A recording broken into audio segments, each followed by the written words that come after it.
Morning, we have a distinguished panel to talk about the continuation of a very important issue, that is changes to name, image, and likeness for athletes across the United States of America. I welcome our panel to continue the discussion about how important this issue is to athletes across the United States. Last week, we heard from legal experts from the NCAA and coach and other individuals who talked about this, but we also heard, as Mr. Gilmore said, there is so much more to be done. Congress cannot pass an NIL law that just ignores the rights of students. It also has to hear, I believe, about the experiences in healthcare and scholarship that make important rights issues so central to this debate.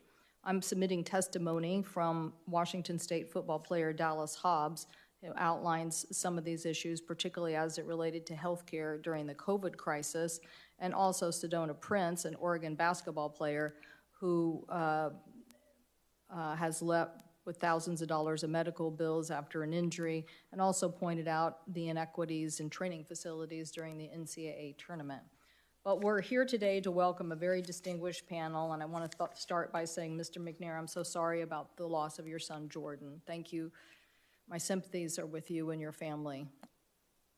I can't imagine the pain that you must feel from that loss, but I so appreciate you taking the time to advocate for a new law, and thanks to you, Maryland has one, so we certainly appreciate your commitment to this issue.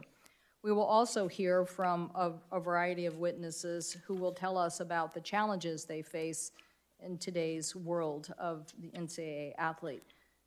Kara Brown, who has underscored the importance of NIL and leveling the playing field for female athletes and how this can help build leadership skills for female athletes. And we're going to hear from Cureton, who also is going to tell us about the athletes and the challenges they face. One of the things clear is that all of you want to provide mentorship, and yet the challenges of providing those mentorships when we have the current rules in place make that very challenging. I also want to welcome Ms. Chennault. Thank you so much for your leadership. I think your testimony more than others really outlines the challenges of NIL. When someone such as yourself can be a voice, attract so much attention, and yet then be limited by how you could use that. We have many challenges to face in getting legislation passed. I think some of the issues that you'll bring up in the hearing today about schools that do have a scholarship certainty, and yet there seems to be still uncertainty to that plight. There still seems to be health care, but a lack of mental health in the system. There seems to be changes that we can make that I think would help us move forward on providing student athletes the kind of certainty, not just on their rights, not just on their health care and scholarship, but improve the experience for women in sports today. So thank you all very much for being here, and look forward to hearing your testimony today. I want to thank my colleagues for being here. I don't know if anybody else wants to say anything at this moment or not. Okay, if not, we'll start with you, Ms. Chennault. Thank you so much. Chairman Cantwell, Ranking Member Whitker, and distinguished members of the committee. Thank you all for inviting the opportunity to amplify the voice of the athlete within these conversations by allowing me to testify this morning. This testimony is a direct reflection of my experience and the experience of my former colleagues who are current and former college athletes from across the nation. My name is Christina Chennault. For the past 6 years, I've been a heptathlete on UCLA's track and field team, where I received not only my bachelor's, but a master's degree.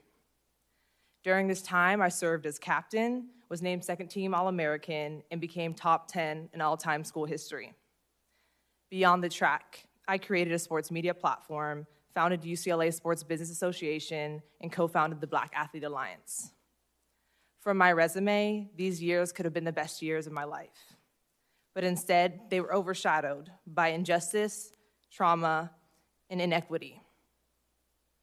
This experience is not an outlier, but instead is simply a product of the current system of the NCAA that is riddled with financial, physical, and educational exploitation. Specific to this hearing, I will outline my testimony in order of NIL, health and safety, and educational outcomes. Within NIL, it is important to first recognize that the landscape of collegiate athletics has become completely transformed economically since its origins.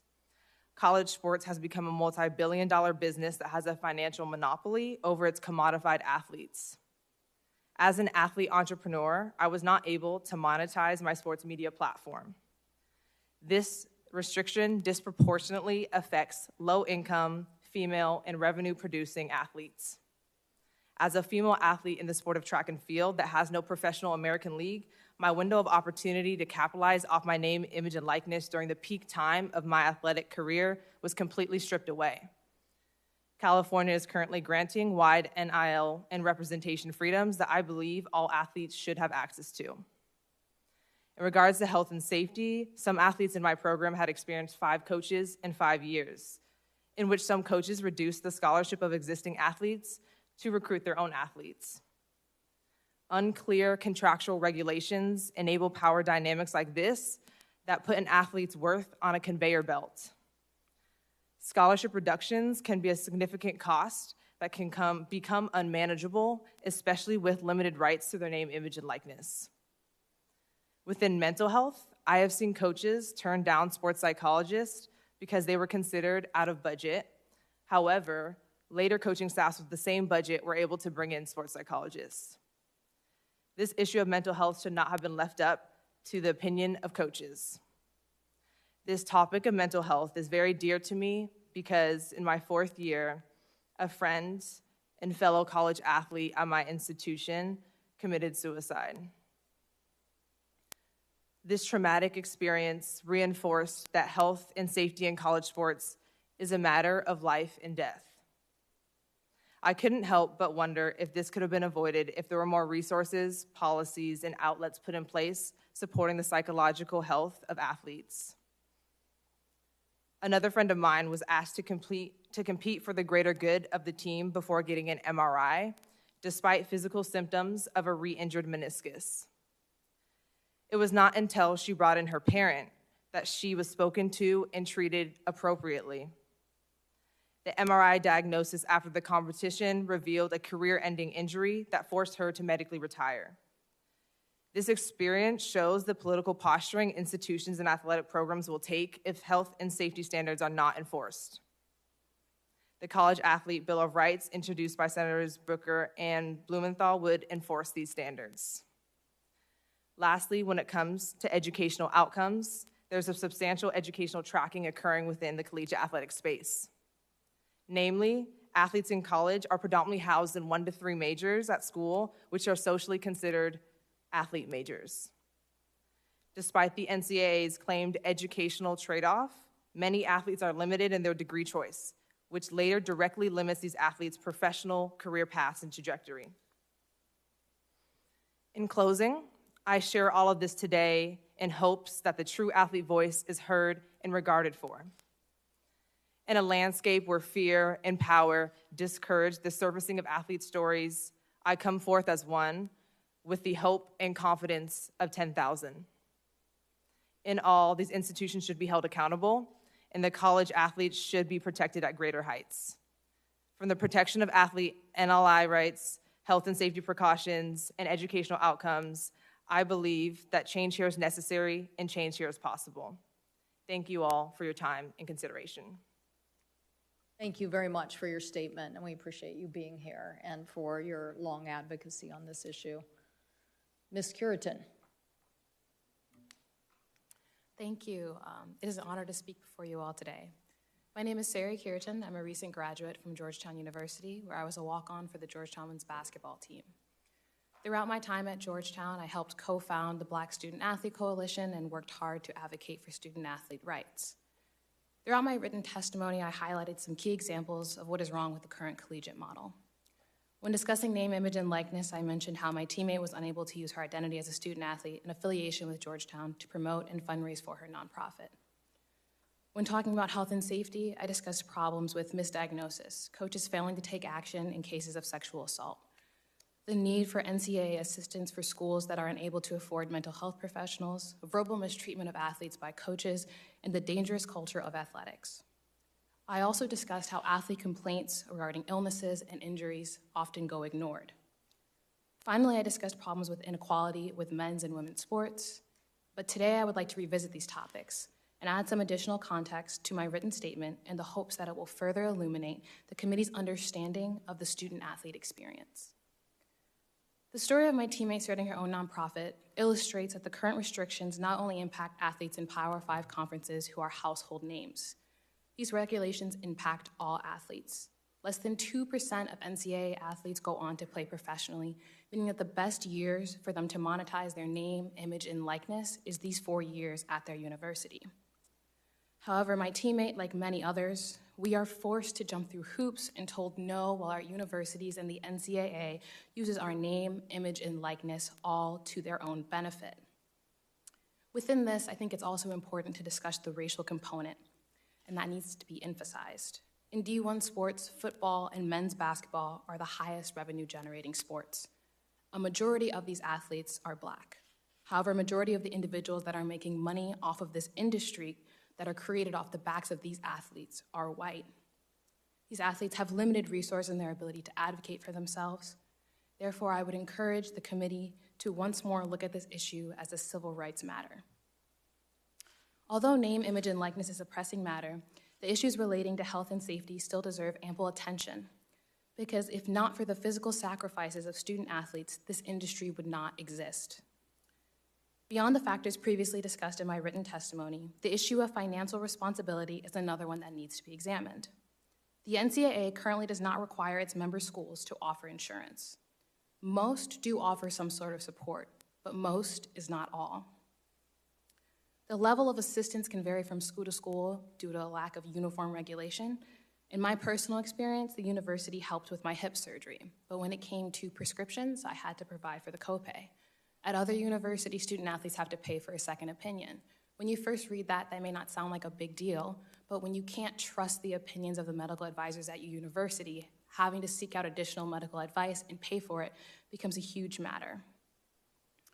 Even in a situation like mine, where I had medical assistance from my university, the process of sending documentation to trainers and making sure that the right insurance is paying for the right thing is complicated and inefficient. And if athletes do not have the support of family, it is very difficult to navigate that process. Even now, there's still the question of who pays for your injury after you graduate. Once your eligibility is exhausted, the responsibility of the school is done. And because scholarships are year to year, it is possible that a school may terminate its relationship with an athlete and a student is left with medical bills as well as tuition.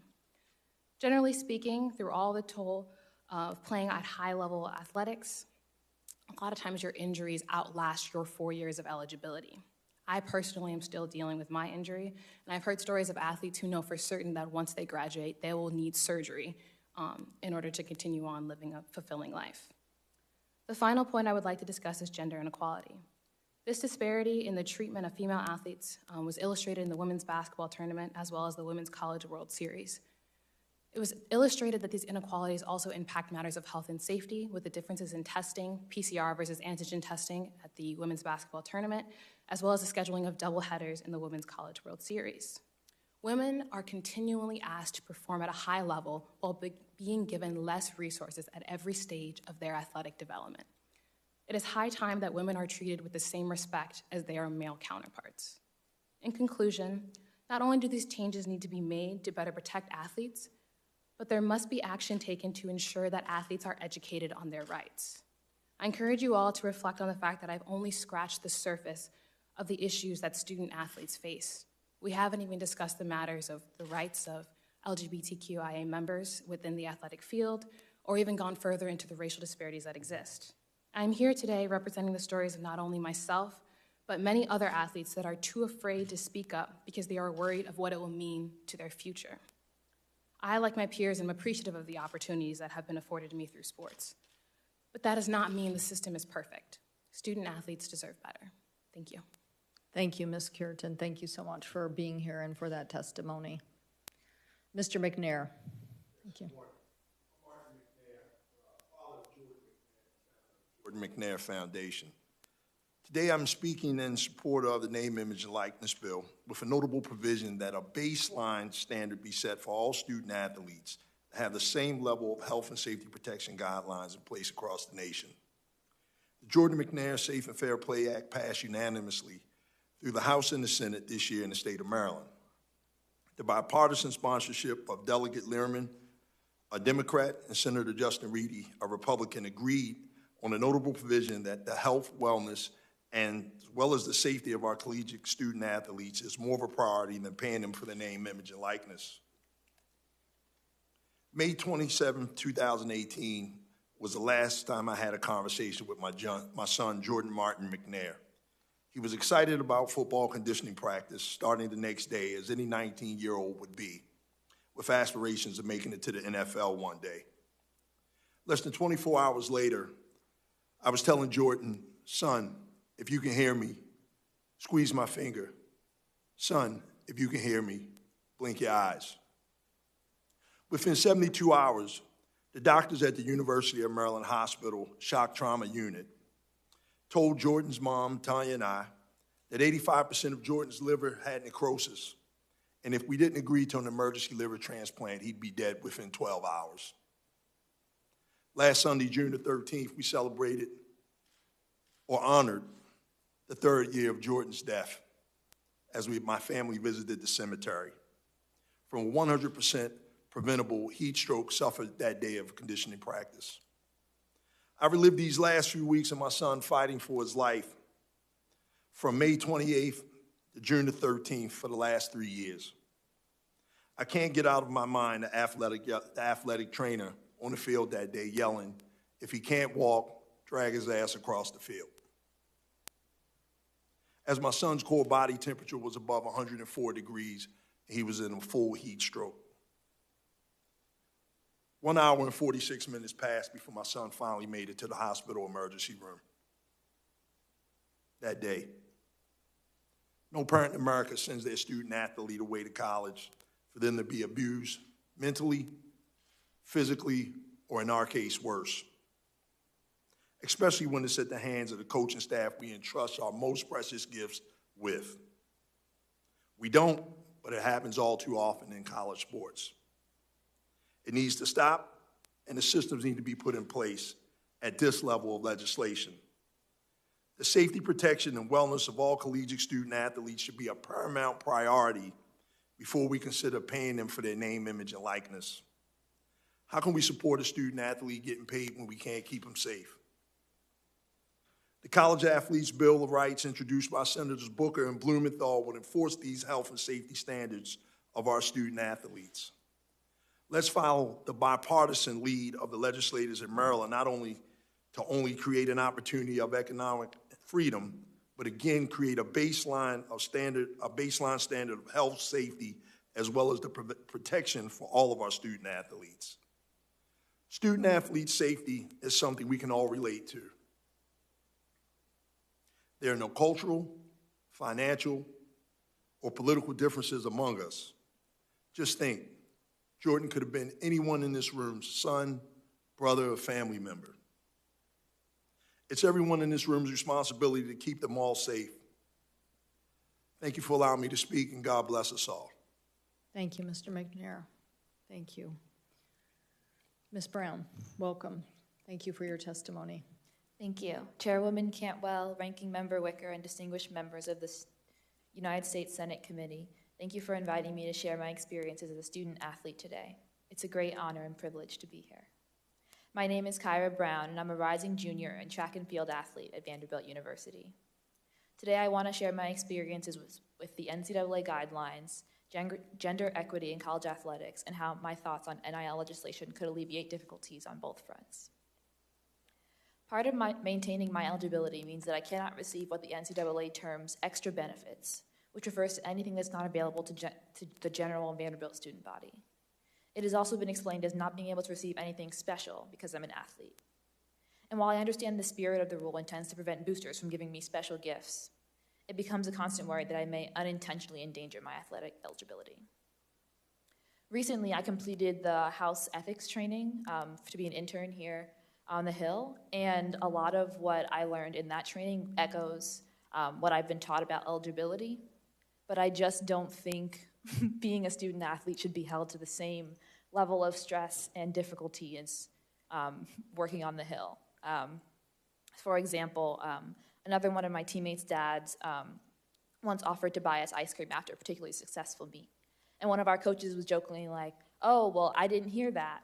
And while it's not an extra benefit, there is an exception for family members and sort of people you already know giving you gifts. The environment around these eligibility rights is very confusing and sometimes difficult to understand. And the inclination is always to not do the thing or accept the gift just out of fear, when rather we should be focused on playing our sports and sort of enjoying these 4 years rather than always tiptoeing and trying to ensure that we don't somehow get in trouble. The rule functions more as a headache than the protective barrier that it was meant to provide. Even in the age of Title IX, men's and women's sports are sometimes also not treated equally in college sports. Some of this disparity is systemic, like we've seen at the NCAA in women's basketball and softball, but other issues are simply interpersonal.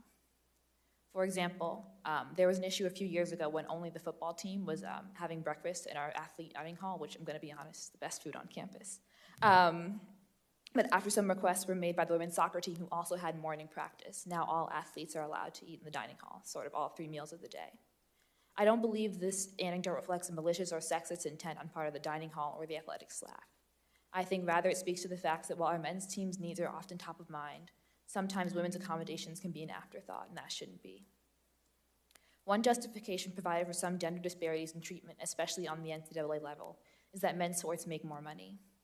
I think that NIL legislation could be a key element in changing that as well. It's well known that the NCAA also does more to promote their men's sports than their women's sports. We don't even call the women's basketball tournament March Madness. I think that if female athletes were able to partner with companies or in other ways promote their own athletic endeavors, that might be a way to supplement the advertising that the NCAA neglects to provide and bring more viewers to women's sports. Passing NIL legislation would also likely free student athletes from any of their fears surrounding extra benefits and eligibility. For example, the way the rules are currently structured, I cannot be able to advertise as a track coach saying that I'm a Vanderbilt track athlete, even though that's pretty much what makes me qualified to coach the sport. That would be considered being paid for your athletic ability or reputation. Especially in sports that don't get as much publicity, this is a great way for students to earn some extra money, but it's currently prohibited. By freeing student athletes from their fears and concerns around extra benefits and rules like that, NIL legislation also has the opportunity to help student athletes become entrepreneurs and create their own opportunities in an arena they already know well, their sports. Thank you for your time. Thank you. Well, again, thank all of you for being here, and you each hit on very unique aspects of this challenge. I think I want to start with you, Mr. McNair. How do you think you were successful in getting this legislation through in Maryland, focusing on the issue of healthcare? And how do you think, given the new law that is in place there, what should we do here to make sure that these standards are met across the country? Well, one of the things that, Ms. Cantwell, one of the things that I think the reason we had success with in Maryland was one of the, last year we didn't make it out of the House, so that was one challenge. There was a lot of ambiguity there. However, one of the things that we did this year was, as far as we wanted a bill that would align with our foundation's missions. So our foundation's mission is the promotion of awareness, education, and the prevention around heat-related injuries. So we stuck to our guns in regards to the player safety and wellness component of it. And one of the things I was very, very adamant about, I didn't want to use my son's name from a notoriety perspective.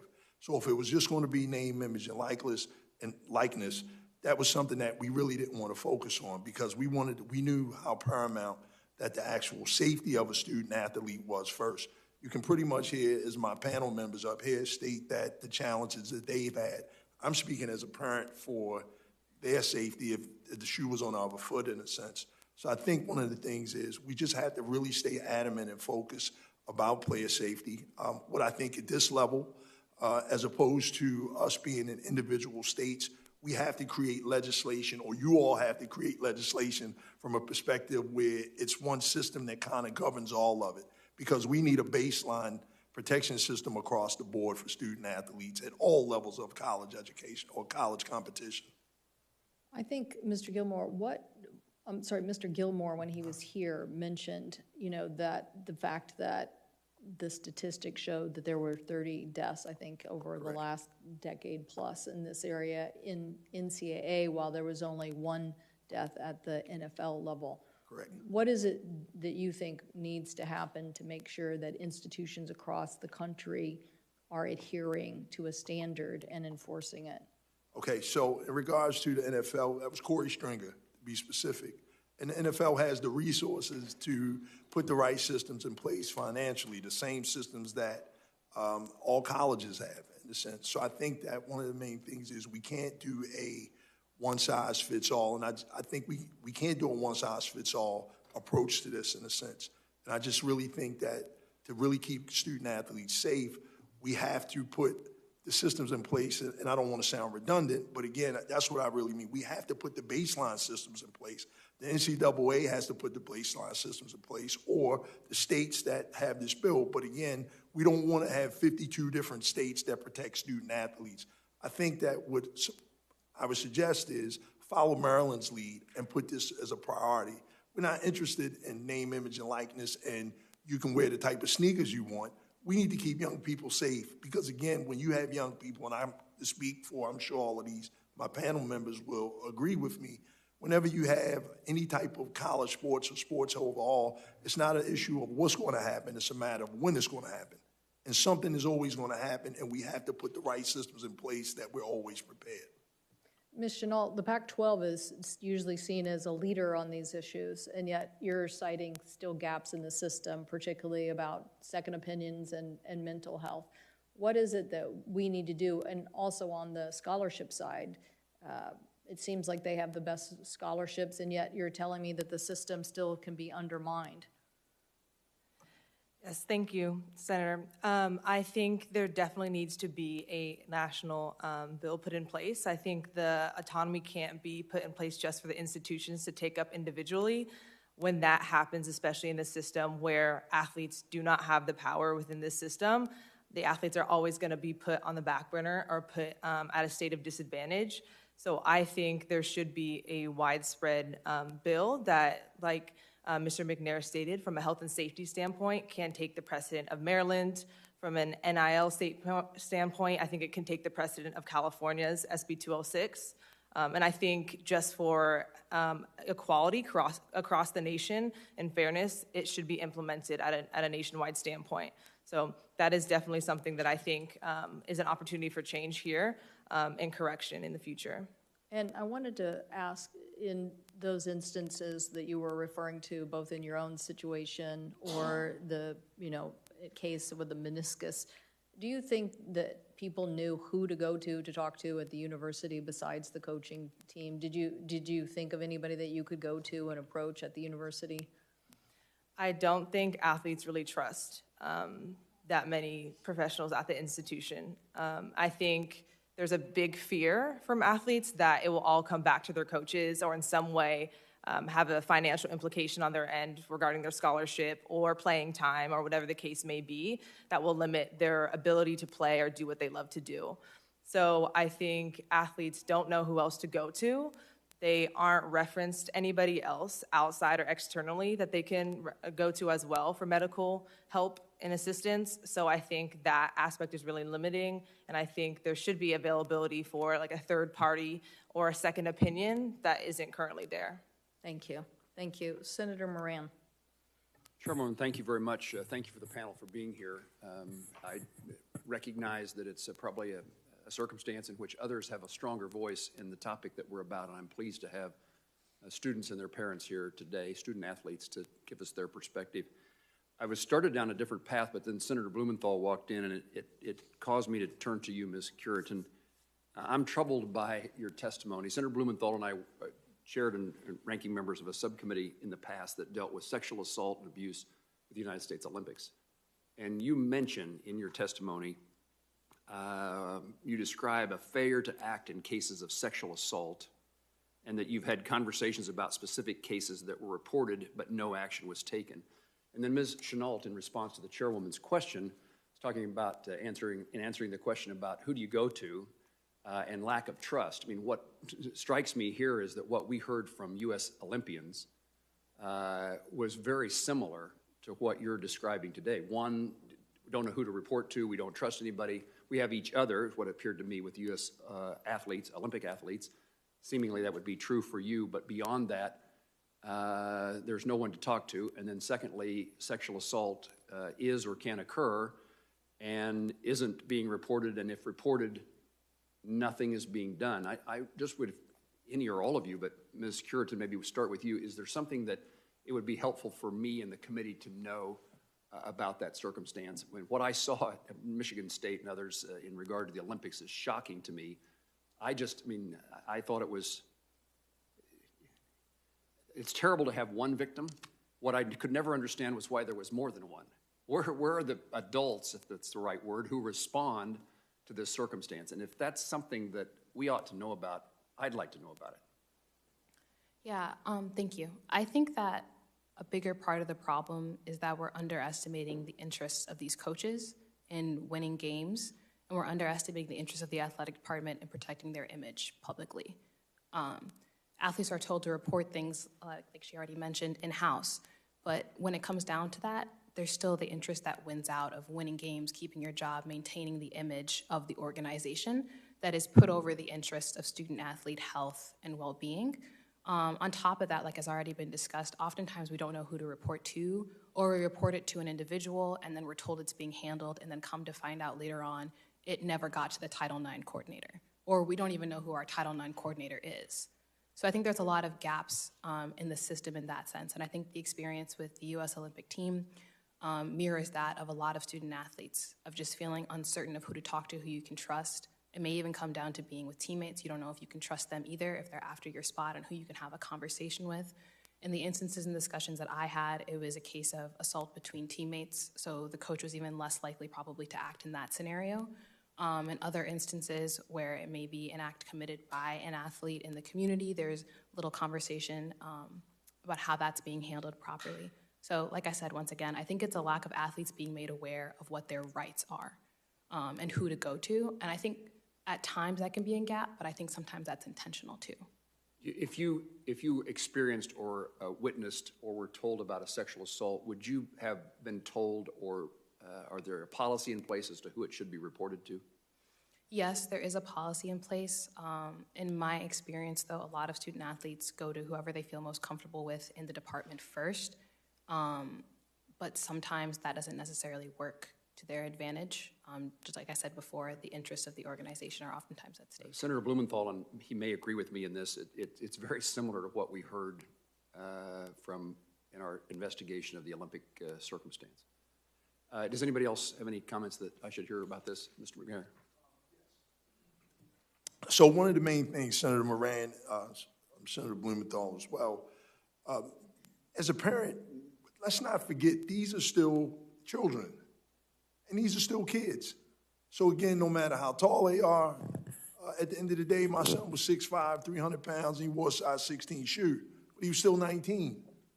So again, you know, one of the things in Maryland that we enact, a bill was passed last year, I believe in 2019, and it's called the Jordan-McNair Act. And what that does is, because of our situation or our scenario at the University of Maryland at that particular time, you have a hotline that student athletes can call, and they can call without fear of retribution in the fact of a situation like this.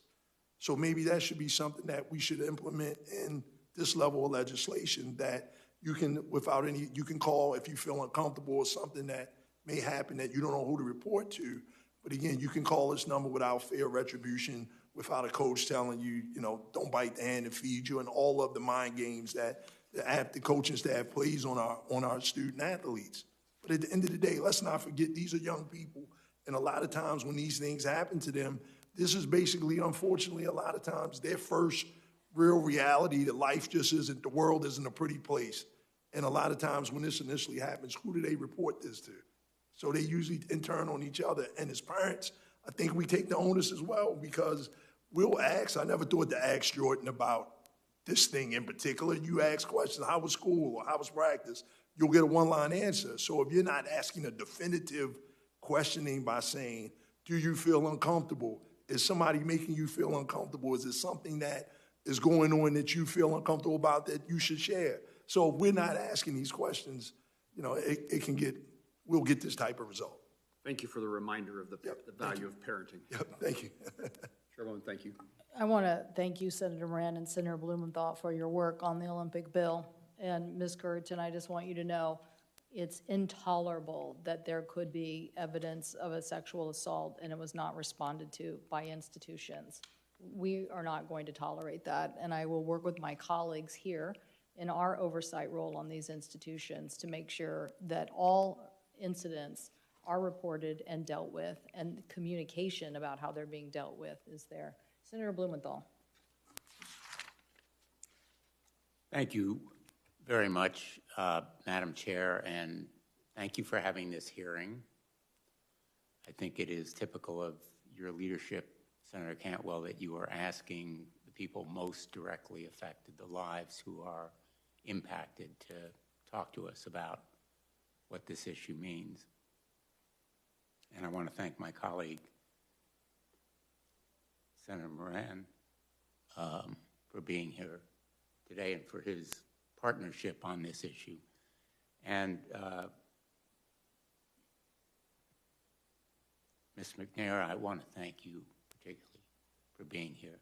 I should mention that the Jordan McNair Safe and Fair Play Act, passed by Maryland, was bipartisan. This cause should be bipartisan.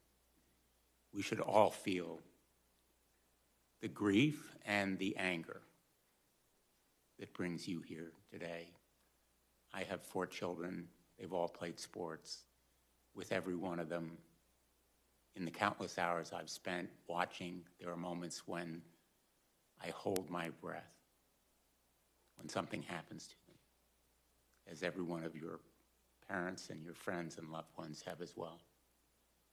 And today, every one of your eloquence should motivate our colleagues to be here in spirit. And to Mark Emmert, you should be listening. You should be listening with your heart. To the coaches and college administrators and college presidents, you should be listening to these voices and seeing these faces, because they speak for America. The colleges are in a race with each other to recruit. And they're now coming to the table because they face a patchwork of state laws that is desperately inconvenient for them in a monetary sense. But your testimony shows that athletes want more than just to be shown the money. It's about futures and careers and basic health and safety standards.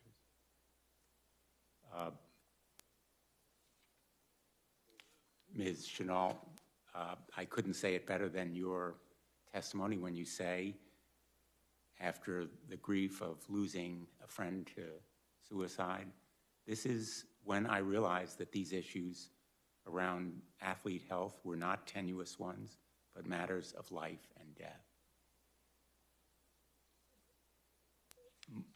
More than just NIL standards. We need basic health and safety standards. We need guarantees of educational opportunity so that athletes will be more than just a slab of meat. As my colleague, Senator Booker, has said, the billions of dollars that colleges make from college sports are the result of the blood, sweat, and tears of athletes like yourselves.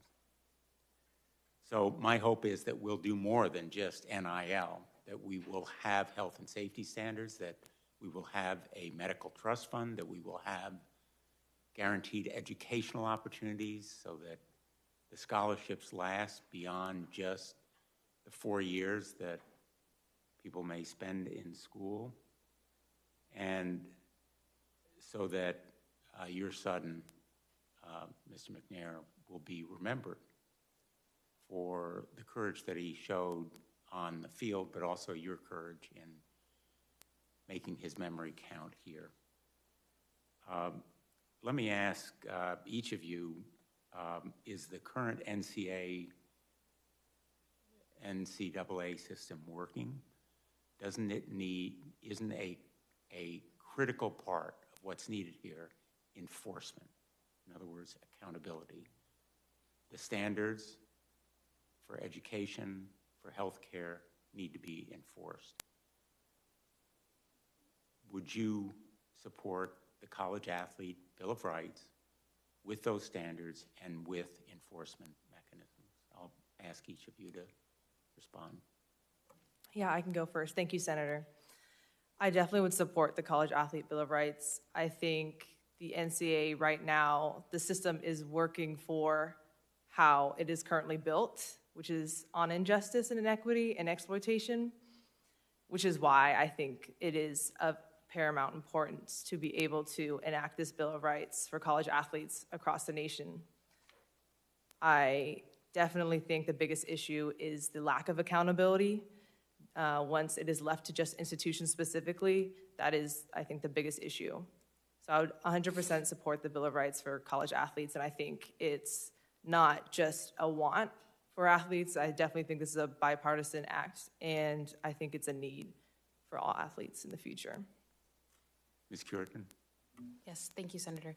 I completely agree. I think that the system, it's intentional that a lot of the decisions are being left to institutions because it takes the responsibility off of the NCAA, and it makes it more difficult for enforcement measures. I think it's obvious that the NCAA is more concerned with enforcing matters of athletes monetizing their NIL as opposed to these issues that we're discussing of healthcare and health and safety. So yes, I would 100% support the student-athlete Bill of Rights.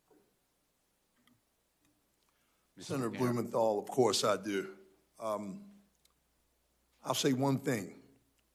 When Jordan passed, the NCAA insurance policy for all the student athletes is $10,000. The life of a student athlete of an organization that makes hundreds of billion or industry is only worth $10,000. Of course, I support the bill. It's needed. Thank you. Yes, I also support the Student Athlete Bill of Rights. I have had a fantastic experience at Vanderbilt thus far, but I don't think that's because of the NCAA. I think that's because of Vanderbilt. And I think everyone deserves the sort of safety and joy that I've found playing college sports, and clearly, as we've spoken about today, that's not true for everyone, and it should be. Thank you. Thank you. My time has expired. I have more questions. If we have an opportunity to ask them, I will. But again, I just want to express my profound thanks to each of you for being here today. And I might just say in closing, Ms. McNair, there's a saying that we die twice. The first is when we take our last breath. The second is when we are forgotten. Jordan will not be forgotten. He is part of what we need to keep in mind here. Thank you. Thank you. Senator Klobuchar. Oh, thank you very much, Chair Cantwell, and thank you for holding this important hearing, second hearing, which is hearing these witnesses, I think, was really necessary. I'll start where Senator Blumenthal ended with you, Mr. McNair, and I want to extend my condolences on the loss of your son, and thank you. It takes a lot of courage to share your views after what happened. And I know you just talked about the help that would come from a bill like this, but could you talk about some of the additional types of the support that should be in place to ensure the well-being of students? Yes, I believe that the question, in regards to your question, Senator, so the extra things and even in regards to when Senator Booker and Senator Blumenthal talk about the type of injuries, when you look at heat stroke, you look at brain injury, and you look at various other injuries that student athletes will unfortunately, may come across in a sense. These are things that realistically, these things need to be diagnosed as Ms. Chennault just said. These are bills that, or things that added to the bill that should be acknowledged to the point because so many players and so many programs at college, athletic trainers may be telling people to come back or student athletes to return to play. long before they're ready to return to play. I remember when Coach Mike Loxley took over again as University of Maryland head coach, and he called me, he asked me, he said basically, what do you want me to do? And the first thing that I asked him to do, I said, Coach, you got to get a team doctor just for the team. And secondly, you have to get a mental health professional just for the team. And those are things that you cannot take lightly, and those are things that are paramount, because young people, at the end of the day, I'm speaking as a parent right now, young people are young people regardless of their size and their athletic ability. These are young people, and they're just probably at the second leg or the second journey of their life where they still need parental supervision or parental guidance or the guidance of people that have their best interests at heart. So those are the things that should be added and not be taken lightly. Exactly. Well, thank you. And Ms. Cureton, just following up on the words of Mr. McNair there, in your testimony, you highlighted the need to educate coaches on the health needs of student athletes, including the mental health needs. What do you think needs to be done to help support the mental health of student athletes? Thank you, Senator. As Mr. McNair already mentioned, the need to have mental health professionals on site is incredibly important. We have one in-house at Georgetown, but she is one person and still unable to meet the needs of the over 700 student athletes. As far as coaches are concerned, I believe there's a dangerous culture in athletics that a lot of times motivates athletes to, one, push through injuries, but two, accept mistreatment because they believe it's just part of the culture. I mentioned in my testimony that I've heard coaches make comments like, the only reason you're at Georgetown is because we gave you this scholarship, which is particularly demoralizing to a group of predominantly Black female athletes in a predominantly white space. There have also been comments made about weight without any consideration for how that may affect an individual's mental health. So when I talk about educating coaches, I'm going above and beyond and having these conversations about how the words that they say and the actions they take can impact student athletes. The examples that I mentioned, some coaches may look at that and be like, oh, that's really not that big of a deal, and may struggle to see the fault in it. And that's just the baseline. It goes all the way up to what we would probably consider abuse in the student athlete community that athletes endure under this idea that it's just a part of playing a sport. Mm-hmm. Thank you. Ms. Brown, in your testimony, you highlighted the disparities and something Senator Cantwell mentioned between male and female athletes with respect to access to facilities and healthcare.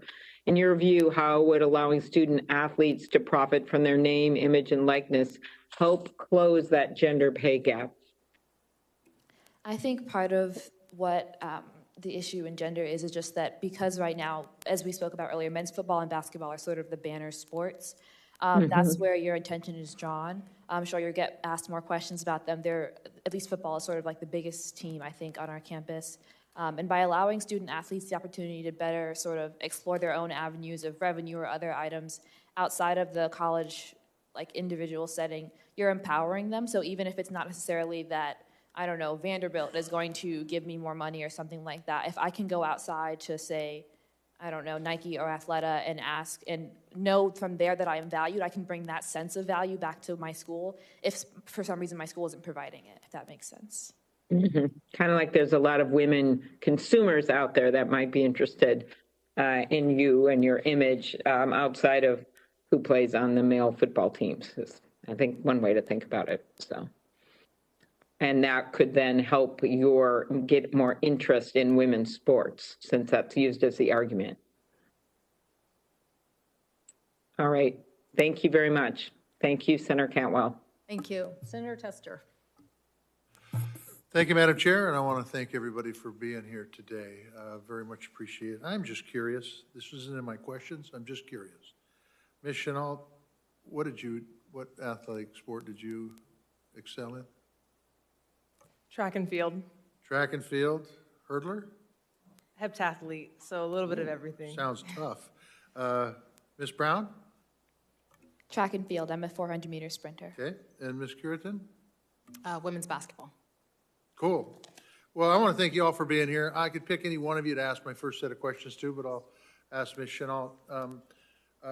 In the testimony, you talked about not getting I don't want to put words in your mouth, but not getting an equivalent education as other people who weren't student athletes. Can you explain why that is? Is that because practice time was so intense and it's much longer than the 20 hours that, I think it's 20 hours that they're required? Or is it because trips were scheduled with no sort of respect for the academic achievement? Or is it something else? Thank you, Senator. I think it's a combination of actually what you just spoke about. First is the fault line of college athletes being told that there's only 20-hour of a week practice schedules. I think all athletes know that's not true. We definitely exude way more than 20 hours a week of just athletically related and dedicated time. I know the Pac-12 did a study recently of the past couple of years that proved that it was closer to 40 to 50 hours of athletically related time. Whether that So can I ask you, are the administrators or anybody paying attention to how much practice time is actually occurring? Because it's no secret, it is no secret that you guys spend a lot of time in your sport.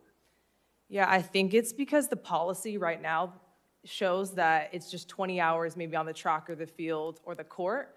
So that doesn't include necessarily all the time watching film or all the time where you are doing rehab or ice bathing or doing whatever you have to do to prepare fully. So there is a loophole kind of within that system that I think all colleges do take advantage of, since it is a race to produce the highest athlete at a win at all costs culture. And isn't there also a unspoken, maybe it's not even unspoken, maybe it's spoken, that if you're not willing to put in the extra time, you might not be on the team? Yeah, I think a lot of colleges use the trust the process to get buy-in from a lot of their athletes. And from an athlete standpoint, I don't think they realize right away, or a lot of athletes, we don't realize right away that this is a form of educational exploitation. We buy into that culture, and then it's not until they are faced with the career realities of having to completely start over, especially if you do not go professional as an athlete, that you were not put in the best position to be able to excel. Were you a full-time student as well as a scholarship athlete? Yes, I was. What percentage of classes do you think you missed because of the fact that you were a scholarship athlete?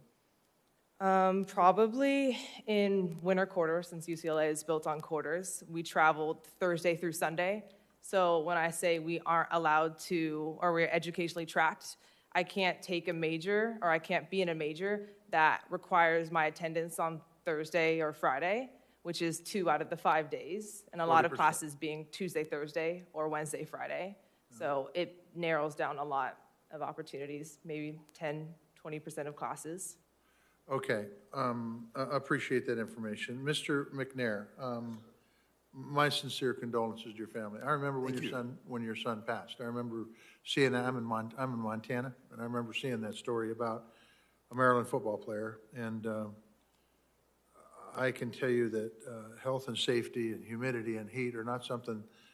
Humidity and heat's not something I deal with. I'm way too Nordic for that stuff. Okay, and so when you have a student athlete that's out there on the field that's under stress, as your son absolutely had to be. This didn't happen like that. It happened over a period of time. The question I have is that you were probably in the living room when they recruited your son. Kitchen table. Kitchen table. Yes, sir. Did they talk about this at all to you, about the safety and health of your son? No. And the reason that they didn't talk is because as a parent, I didn't ask. So, and that's one of the things I believe I speak for all parents in America, where we don't ask these questions in the event that something happens to my child. What systems do you have? What safety systems do you have in place? I, like the typical parent in America, only ask 2 questions. Can Jordan get some playing time? And I asked another question in regards to mental health and substance abuse support, just because that's my field of business in a sense. But again, I never thought to ask that because just like I think I speak for all parents in America today, I assume that those systems were in place. I was just going to say you didn't have to ask. You should have known. They should have known that this is a high priority. This is, our children are what we live for. And I would just say that in your particular case, being able to set up this foundation in honor of your son is incredibly commendable, It's something I think athletes all over the country and families and parents all over the country very much appreciate. I yield back, Madam Chair. Thank you. Thank you. Senator Baldwin. Thank you, Madam Chair. A lot of the discussion of name, image, and likeness centers on those athletes who already have perhaps the most public recognition, star players of men's college football and basketball teams, and what monetizing NIL might mean for them, their programs, and their institutions. But I'd like to focus on something that has been raised by the testimony of the current and former female student athletes before us today.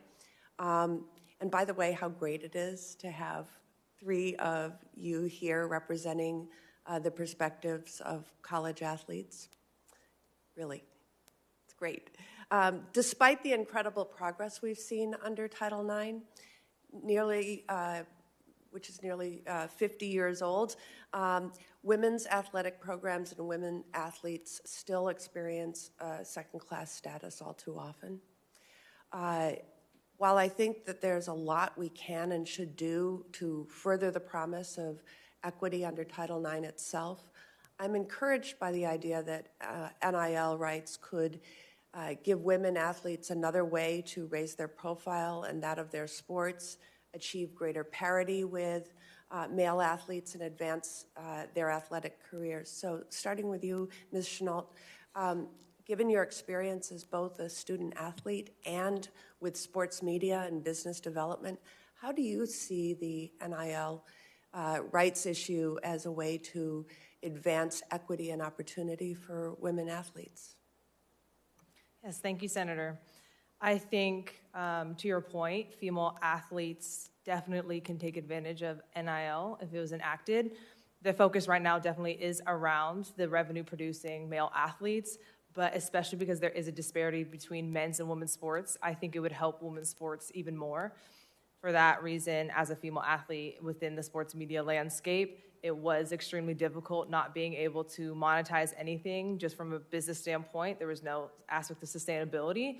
So I think if female athletes were given the opportunity to have the rights to their name, image, and likeness, they would be able to build their platforms more, be able to build businesses. I think they would be able to have creative outlets that aren't just limited strictly to like an athlete mentality, and that's something that can help them long term.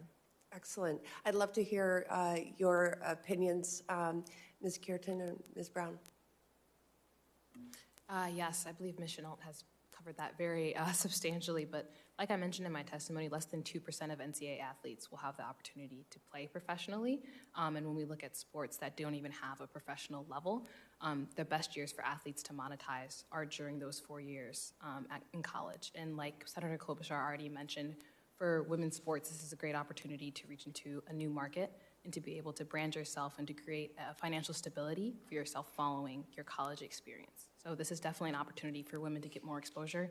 I believe right now women's sports gets about 4% of the media coverage, even though we make up 40% of the actual athletic market. So this is another way that we can get our name out there and better advertise our sport, so that way we can get better facilities, since apparently that's the reason why we're not receiving those. Thank you. Ms. Brown. Thank you. Yes, I just think that NIL legislation would give female student athletes and all student athletes the freedom to better create their own images and actually have control over them. We already have social media, Instagram, TikTok. We're already, even if we have those followings, we're not able to sort of do more with them maybe in the ways that people want to, and I think we should have the freedom to have those opportunities. Excellent. I'd now like to turn to the topic of meeting the health and safety needs of our student athletes. While I believe we must ensure that every student has access to the health services they need, I recognize that student athletes may have more and different health needs than their colleagues. And Ms. Cureton, you noted in your testimony the importance of addressing both physical and mental health in college athletics. While all college students face some level of anxiety and stress and pressure to perform, I imagine those participating in sports particularly experience those issues differently. Why do you think it's important to focus on meeting the mental health needs of student athletes? I think it's important for a variety of reasons. I think the athletic environment is not always conducive to a healthy mind, and that makes mental health awareness and understanding that even more important.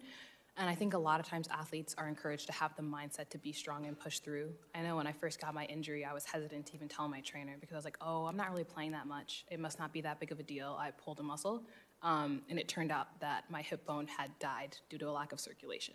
So that's the mindset that I'm approaching, my sport with. And imagine what that means for an athlete that's playing 40 minutes every single game and they feel like they're carrying the team on their back. They may not tell you about that injury because their mental mindset towards it. So it can lead to physical implications. But when we talk about things like anxiety, stress, and depression and all those types of things, the lifestyle that we lead as student athletes means that we put a lot of our identity into being a student, into being an athlete, and we don't take care of that middle portion of ourselves. We'll ignore taking care of ourselves if it means we have to study an extra hour, or if it means we're going to the gym to put up extra shots. So that's why mental health is especially important. And I think during COVID, it was really revealed to me through the experiences of my teammates of just how important that was. They were isolated in an effort to be able to continue their sport. And I think there was definitely a lack of support when it came to handling their mental health and even their physical health needs during that time. Thank you. Thank you, Senator Baldwin. I want to follow up on this since it's come up a couple of times about mental health and second opinions and counseling in general, and obviously the horrific incidents of suicide on campus. So what do you think the structure should be in the context of what do you consider either an ombudsman, a second opinion, or a layer that gives you the discretion that you need to confide in someone either about your physical or mental health? Anybody have any input about that? What you think that structure should look like? Yes, Ms. Chennault. Yes, thank you. For one, I think mental health shouldn't be reactive. It definitely has to be proactive. So to Mr. McNair's point, I think there should be like a checkup within the athletes that doesn't currently exist, rather than the athlete having to take the autonomy themselves to go search out and find the psychologist.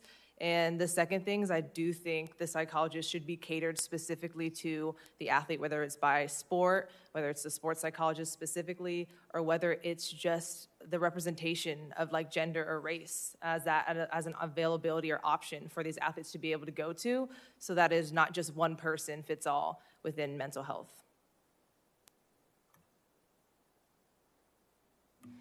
Yes, I definitely agree. I think in our experience, we have one woman on staff and she is a white woman. And in my experience, it was good to have someone there, but it would have been even better if we had a wide variety of options to someone that understands my unique experience as a Black woman and a female athlete.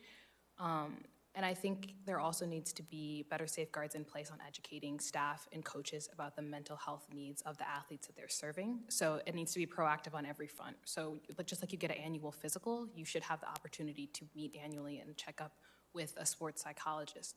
I think we're putting our mental health secondary as if it doesn't impact the way that we function in the same way that a sprained ankle would. So I think that needs to be a change and a shift in the perspective and how we look at mental health in athletics. Yes, so I believe it boils down to the recruiting process. As the young lady just said, I think that when you have coaches, they need to be educated to, even in the recruiting process, it's all about questioning.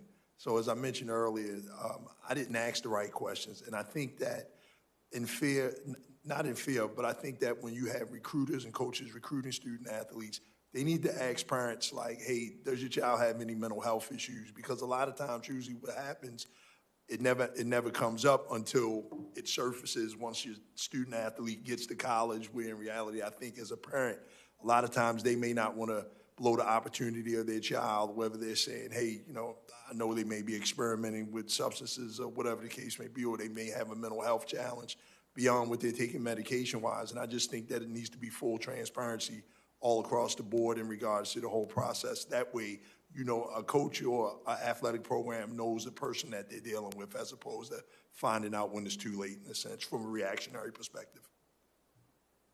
Ms. Brown? I think they all covered it pretty well. I might add maybe having access, or at least having the trust or faith that there's a wall between sort of whoever works with students on their mental health and sort of the coaching staff. I think sometimes there's a fear of like what you say there, even though you know it's confidential, somehow leaking out or someone even finding out you're seeing one if that becomes an issue on your team. So just making sure the trust and like sort of the feeling of safety is there for the athletes so they know this is someone they can go to and it won't affect how they're treated on their team or something like that. So that's really what I was getting at, so thank you for bringing that up. I think both on the healthcare side, broadly on healthcare, physical and mental, what do we, so we've had a lot of discussion with a lot of athletes about this, and one of the things we've talked about is a second opinion from somebody at the university, and some athletes have said, well, that might not even be, enough distance, depending on whether you trust that individual not to go back or, the implications of the university caring. So can this be somebody at the university or it has to be outside the university? Personally, I think it has to be someone outside of the university. Because when we look at the power dynamics of a university, even from the individual athlete level, then you have a coach, then you have the AD, then you still have like the chancellor of the school. So even for a lot of these issues that we've talked about, if the athlete brought it up to the coach and if the coach actually agreed and brought it up to the AD, and there's still a limitation, I think, from the top down of protecting the image. So I do think of the institution as a whole. So I do think it would have to be outside. Okay, anybody else on that point? Yeah, I think the key point is just making sure that they're accessible to athletes. So that's kind of what I worried about. I think before we had a sports psychologist, our model was that they could refer you to an outside individual, but you had to ask for that. So sometimes I think that having someone that's there and present within your community might be easier as far as accessibility is concerned, but maybe having them be accountable to someone else. Like they're not accountable to your athletic director. When it comes to talking about different things might be the route to go, but I do agree that the power dynamics are something that are worth considering, but I think accessibility also needs to be prioritized. So clear independence. Yes. So an ombudsman of sort could work, or, someone at the institution who is seen to have that unique role not reporting into that system. Yes. Okay, Mr. McNair? Yeah, I agree with both what they both said. I think that you definitely need to have an ombudsman or outside system, outside health system that tends to these matters especially with these type of things. Because, as the young lady just said, it's that tier system. And I know I can speak for, I can't speak for, but I know one word, one phrase a lot of athletic directors don't really want to hear is lack of institutional control. And it's kind of like, how did you miss that? And that makes the image of the organization or the school look bad. Thank you. Thank you. And Ms. Brown, do you have anything else to add to that? You kind of started us off, so we're good. Okay, Senator Blumenthal. Thanks so much. Let me follow that line of questioning, if I may. I think what we're talking about here is accountability. And the College Athlete Bill of Rights provides for a commission, independent of the NCAA, independent of the colleges, to investigate and take action to penalize and hold accountable colleges. There's a saying, history doesn't repeat, but it rhymes. What's rhyming here for me is our experience in the Olympic athletes bill, where the colleges and the trainers knew. In fact, Michigan State knew about Larry Nassar's misconduct for 2 decades and looked the other way. That's what we have in a lot of colleges because they are promoting the culture of win at any cost. What they want to do is win. That's how they profit. So more than just athletes sharing in that monetary profit, we need protection for them. Let me quote what Dallas Hobbs wrote to us. Athletes are scared to share what they are going through because they believe they will face repercussions or more harm from those above them. The gymnasts who were victims of Larry Nassar were petrified to report the abuse because they feared they wouldn't be allowed to compete. They would be cut. They would be deprived of the opportunity of a lifetime to be part of Olympic competition. Well, we have exactly the same phenomenon here. Athletes who are victims of cutthroat practices, injurious to them immediately physically, but also, as you point out, Ms. Chennault, the trajectory of their career is hampered because they are forced to major in educational pursuits that are less valuable. In effect, their education and their futures are compromised, and they have no means to complain. So that's why I think this issue of enforcement and standards is tremendously important. And let me ask Mr. McNair about the accountability for the athletic department that were involved in the death of your son. I know this is going to be a little bit more than a little painful for you, but I just want to say the Maryland coach who was fired for creating a toxic environment that was at least partly responsible for the death of your son was fired, but now he's working elsewhere as an assistant coach at another university. And my own feeling is that a coach who's responsible for the death of an athlete, this is the extreme of the phenomenon we're discussing today, should be reported to other institutions and should be held accountable. But more than just that coach, the entire athletic department, as many of you said, the entire chain of command should be held responsible. Would you agree? Yes. And the way to do it is through a commission, an independent body. We've talked about an ombudsman, but a commission, in effect, is an ombudsman that can provide for due process and fairness, but at the same time impose accountability. I hope that the athletes who are here today would agree with that idea. Yes, I do. Yes, I as well. Thank you. Yes. Thank you all very, very much. Very meaningful and important testimony today. Thank you. Thank you. So I want to go back over on the issue of NIL rights in general, because I want to get a few things for the record. I know we have a couple of other colleagues who are on their way. One, do you all support getting a federal law in place? Ms. Chennault? Yes, I do. Yes, I believe that having a uniform federal law will be beneficial for all student athletes. Yes, I do as well. Agreed. I think uniformity is important.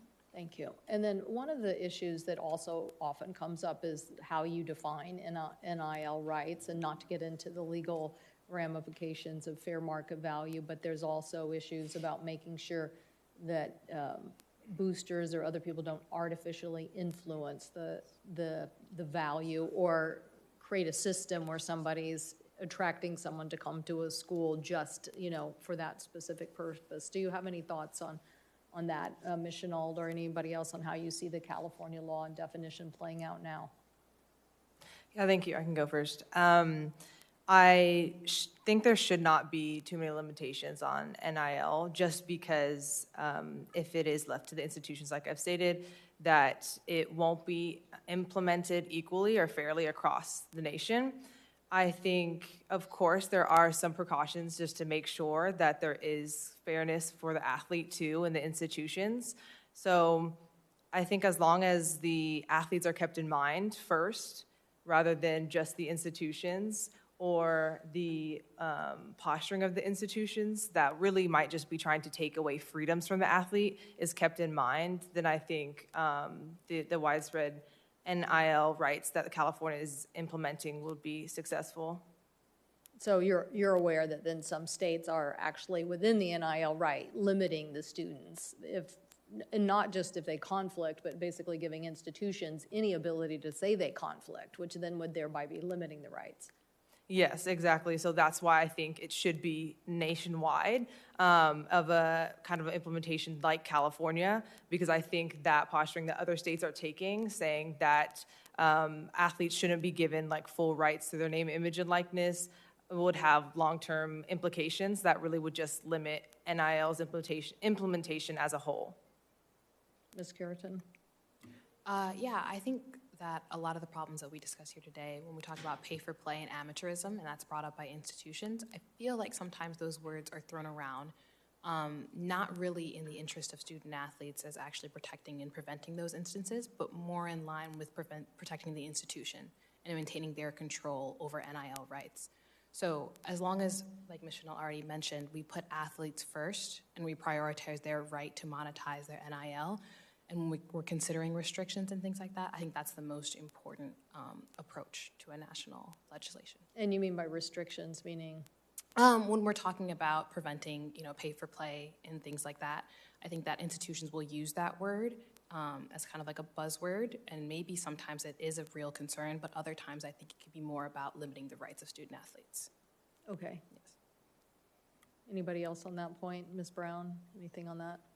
I guess one thing I'd add is I think sometimes in discussing like concern over how student athletes are going to manage their money, I think there's an opportunity here to teach student athletes about how to understand the business side of sports, because they already are pretty well versed in how their sport works, and they sort of know, I think, a lot more than people give us credit for about how things work. So I think rather than letting the institution sort of limit how we can use our name, image, and likeness, I think there could be I don't know if this would be a legal thing or just sort of come out later, but we could be allowed to learn, I think, about how NIL would work and be given workshops and that sort of thing, but I don't think we should be limited in terms of how we can use it, maybe just taught or guided in terms of how best it works. Yeah, Mr. Gilmore brought this point up last week too, about, institutions who basically are gonna say you have to go, you can't have NIL rights if you don't go and take some classes on finance first. And so I think he was very outspoken and pointed on that. Our colleague, Senator Lujan, has arrived. Senator Lujan. Thank you, Chair Cantwell, and for this important follow-up hearing so we can hear from students and families directly affected by this issue. Mr. McNair, I want to thank you for being here as well and lifting up your son's memory. You're telling stories that people need to hear, and you're helping students along the way, and I want to thank you for that. To the 3 other current athletes and former athletes, but I guess once you're doing this, you're always doing this with your advocacy. I want to thank you and very much appreciate that we also have a D1 track and field athlete here. We sometimes forget those national championships that I know we're all rooting for and watching. We had some athletes from New Mexico recently competing, and I think that we often leave track and field out of these conversations, so it's good to see you all here.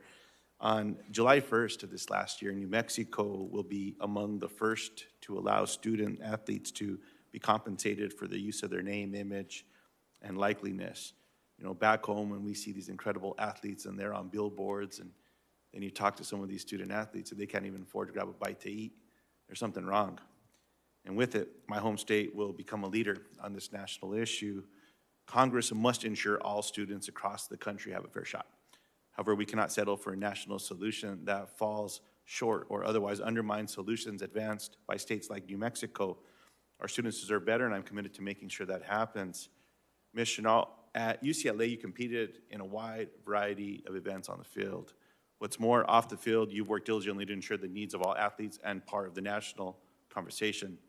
You've highlighted the experiences of students who are experiencing mental health problems, racial inequalities, to make sure their voices are heard. This is critical work. I applaud you for it.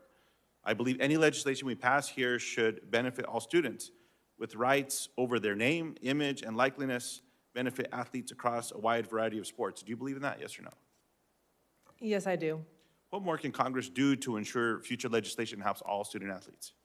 I think it's just enacting kind of what you were talking about for New Mexico and also California, what they're doing. It's making sure that it is equal and the language and the legislation is equally treated across all states. Ms. Cureton, in many of the big ticket sports like basketball, football, minority athletes make up a majority of the players on the field, athletes of color. In your testimony, you highlight the importance of thinking of student athlete rights as a racial justice issue. It's critical to acknowledge this. How have past actions by the NCAA over students' rights to their name, image, and likeliness impact athletes of color? I think the biggest way is the restrictions that they've placed on them. I think Ms. Chennault also mentioned in her testimony how it disproportionately affects low income and athletes of color and female athletes, these restrictions that are placed on them. But when we talk about like the big ticket sports in general and the revenue that these athletes bring in, I believe it's estimated that March Madness brings in about $1 billion annually off of the TV ads and everything considered. And everyone around those student athletes are normally white. I believe 71% of head coaches in men's basketball in the NCAA at the Division I level are white, while 58% of the athletes are black. So when you're generating that much money and you're not even seeing anything from it as far as the use of your name, image, and likeness is concerned, I believe that negatively impacts you. As you mentioned just previously, there are athletes who have their own struggles as far as income is concerned. Oftentimes, they're at school trying to get this scholarship in the hopes that they'll be able to give back to their families and support their families. So when it is an inability to provide themselves with another income, you're putting them at a disadvantage. Ms. Chennault, as part of your work off the field, you've worked hard to highlight those challenges the student athletes are facing. In particular, you've done a lot of important work to highlight the mental health challenges athletes all across the country are going through.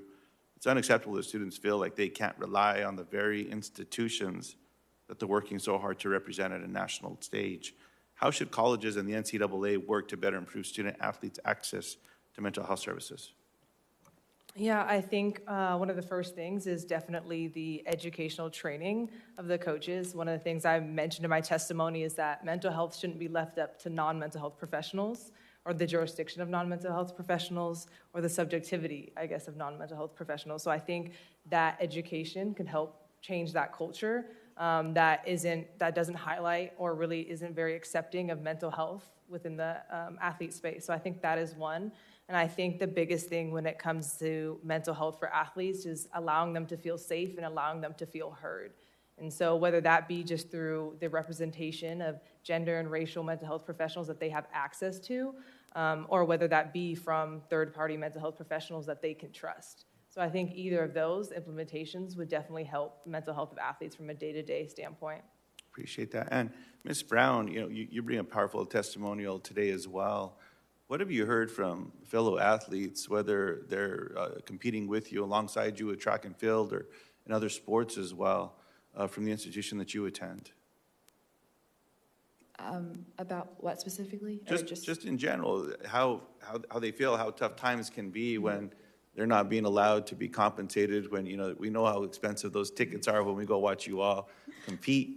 And like I said, they're just struggling, trying to get by. Do you have any of those stories that you've heard that also moved you that you're helping to carry today? So I know that I'm speaking from a place of privilege where I can sort of afford those flights. My parents are able to do that for me. But I have teammates who sort of don't go home as much as they'd like to, maybe because that's a bigger expense for them. And also, we don't really have time to get jobs, a lot of us. So I just think the NIL legislation is another way that we can sort of monetize what we're already putting much more than 20 hours in a week a lot of times to do. And I think we deserve that opportunity. But yeah, so I don't want to speak too much on that just because it's not my experience. That's what I'd say. Appreciate that. And Chair Canwell, if I may ask Mr. McNair one other question as well.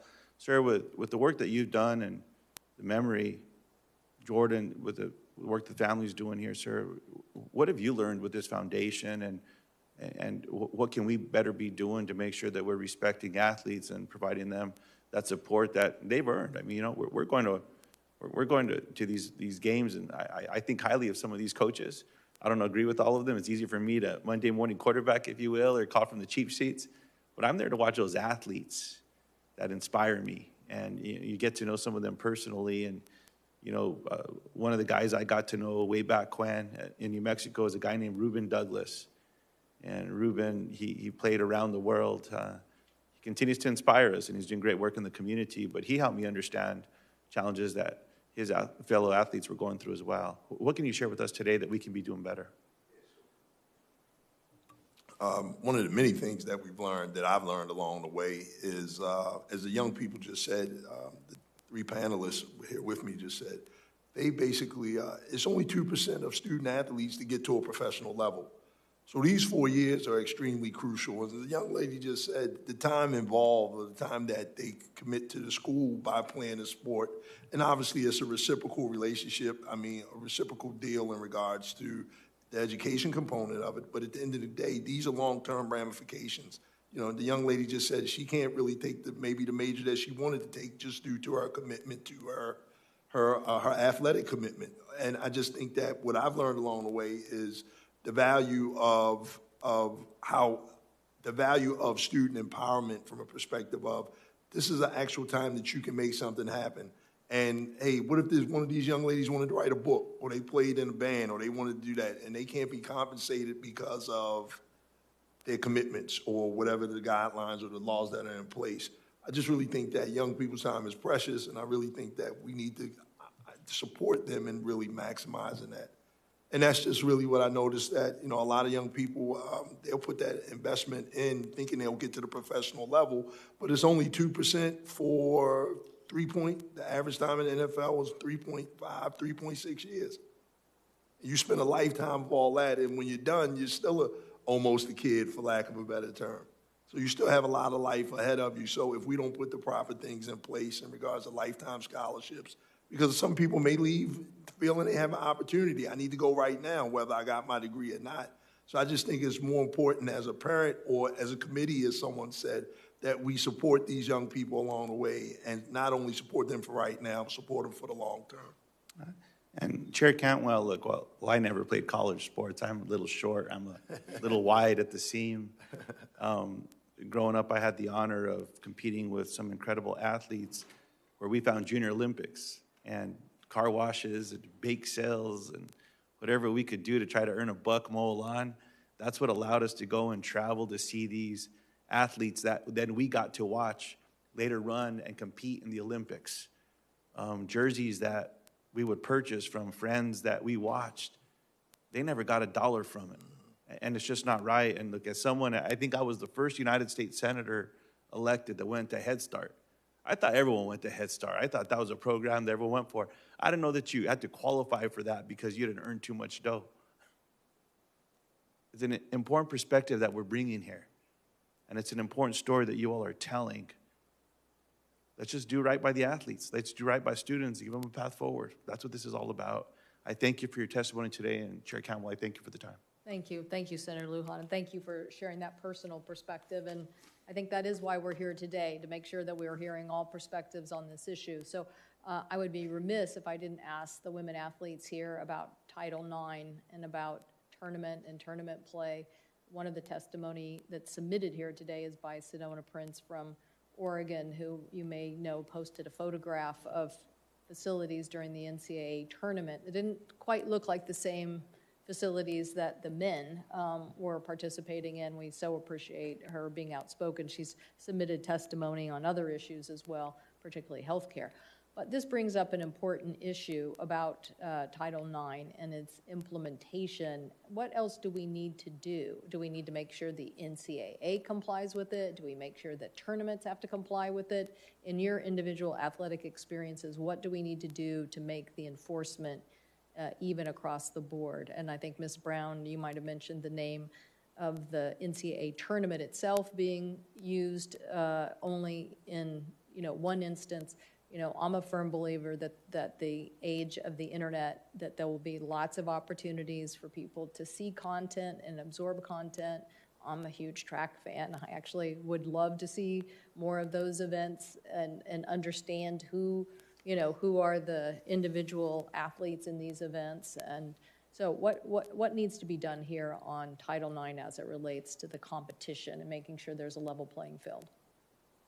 Yeah, thank you, Senator. I think one point of consideration that is often overlooked is within Title IX, it accounts for football just as a body count, as a head count, to equate equal amount of representation for female sports, but that doesn't equate for like facilities and treatment. So within my experience personally, I know we have our own football facility, and then we have our own basketball facility, which because of Title IX, the women's basketball team is able to use that basketball facility, but the entire football facility, which is probably maybe 2-3 times the size as the other facility that the rest of the remainder of all the other sports combined use, is totally different in regards to our training and our treatment.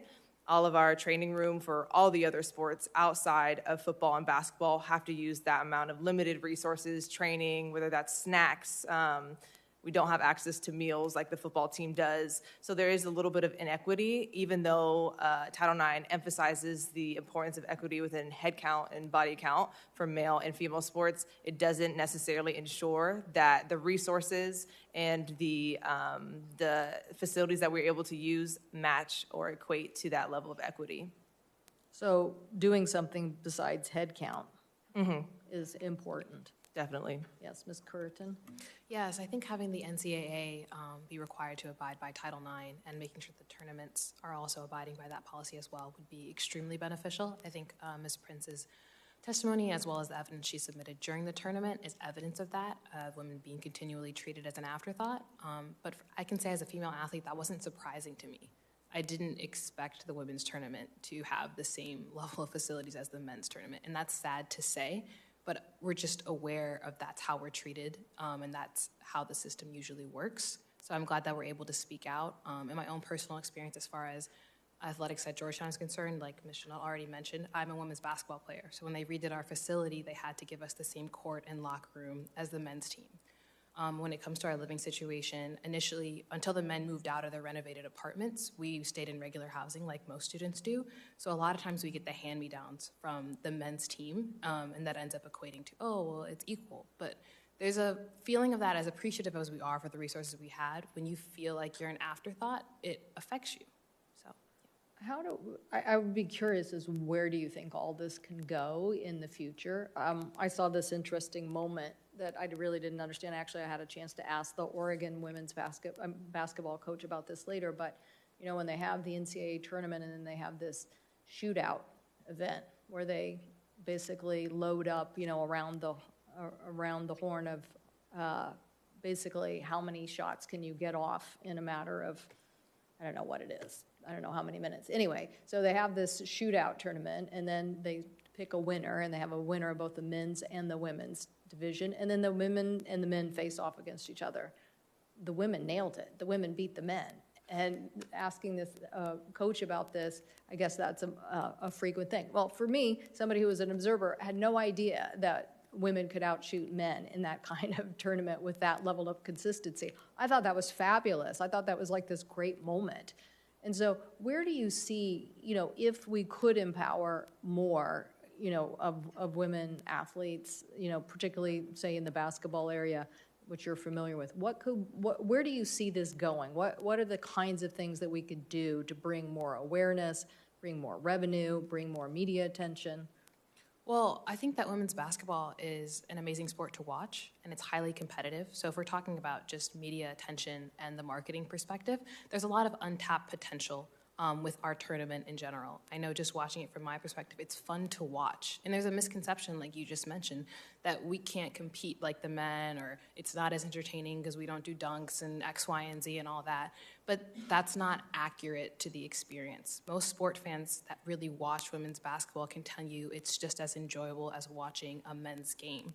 But on the real world impact as far as girls in sports, I think in my experience, I grew up in a household where basketball was king because my father played professional sports. But male professional athletes respect female professional athletes. You're not going to hear a man in the NBA talk down on a WNBA player because they know what we're capable of. So growing up, I was always shown female sports. So there was never a time in my life where I questioned my capability to play my sport because I was a woman. And I think the more that women and young girls are exposed to that, it can increase the likelihood that we will be a part of sports. And when you think about the impact that sports has on our lives, for all the negative that we've talked about here today, my experience in athletics has helped shape me and make me into the person that is able to sit in front of you, convey these thoughts and opinions, and advocate for what I believe matters. And I think that's a powerful thing.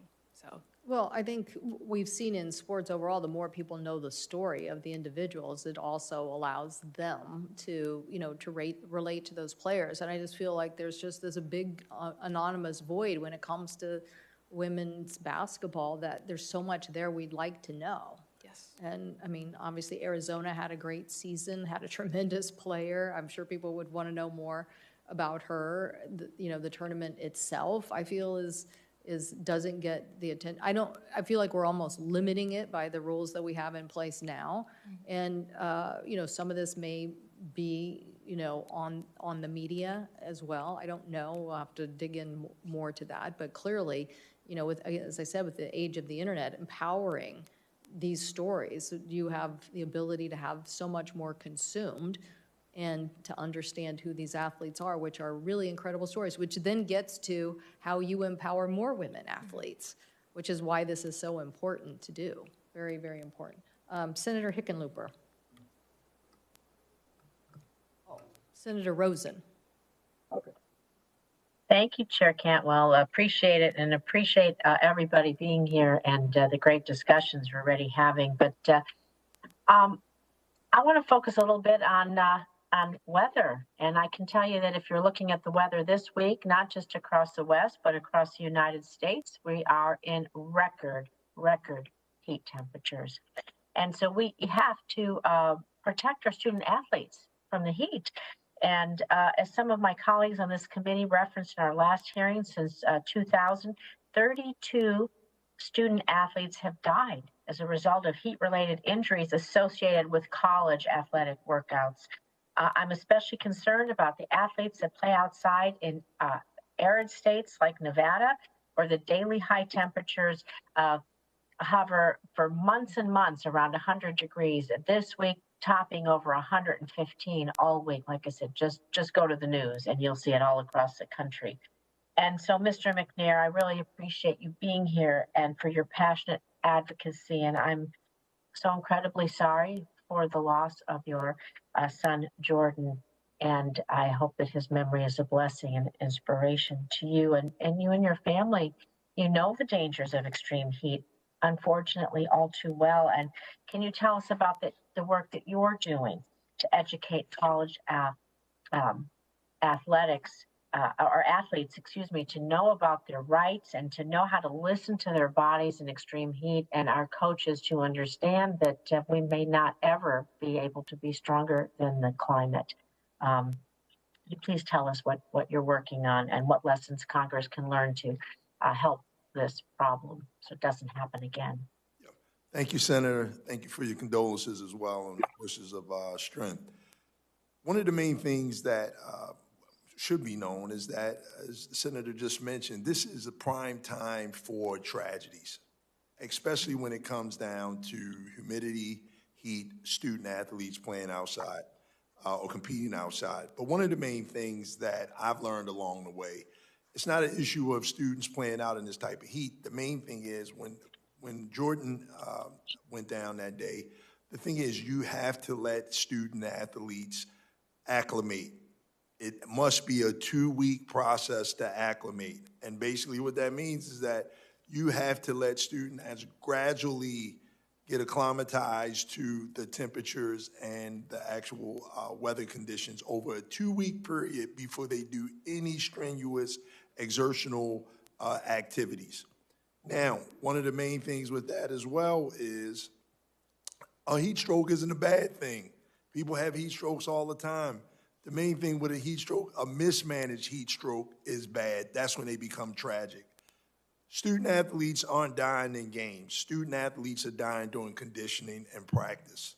This time when they're doing too much too quick prior to better hydration, better sleep. Young people are young people. They're going to tell you they're ready when they're not ready. We need to have adults that can be a part of these organizations and look at a young person and say, hey, I can look at you and see that you're not ready. We need to follow up more with hydration, rest, things of that nature. But keep in mind, these tragedies always happen during conditioning drills. They don't happen during games. People don't have heat strokes during games. They happen during conditioning when the conditioning drills aren't properly supervised or the student athlete has not gone through the acclimatization process. And that's key for this type of injury. Heat strokes are 100% preventable. This is the only injury that any medical professional will tell you that's 100% preventable, but you have to put the right things in place in regards to acclimatization before you do anything strenuous. So it may just take a little longer. And again, we lost 20 young people at the AAU and high school level last year in practice, not during games. And this was beyond the college level. So again, young people are still down, but you have to have the right safety equipment in place, cold water tubs, wet bulb globe thermometers, AED machines, things like that have to be in place prior to this acclimatization period or while this acclimatization period is going. So, Senator, that's what I learned to keep our student athletes safe. Those are the things that should be in place. Well, you're right. It's 100% preventable. And for a person, I have lived in the Southern Nevada, the desert of Southern Nevada for over 40 years. And I know how relentless the heat is. And I'm surely wasn't a student athlete, but being out there too long without the proper prevention, equipment, hydration, I couldn't agree more.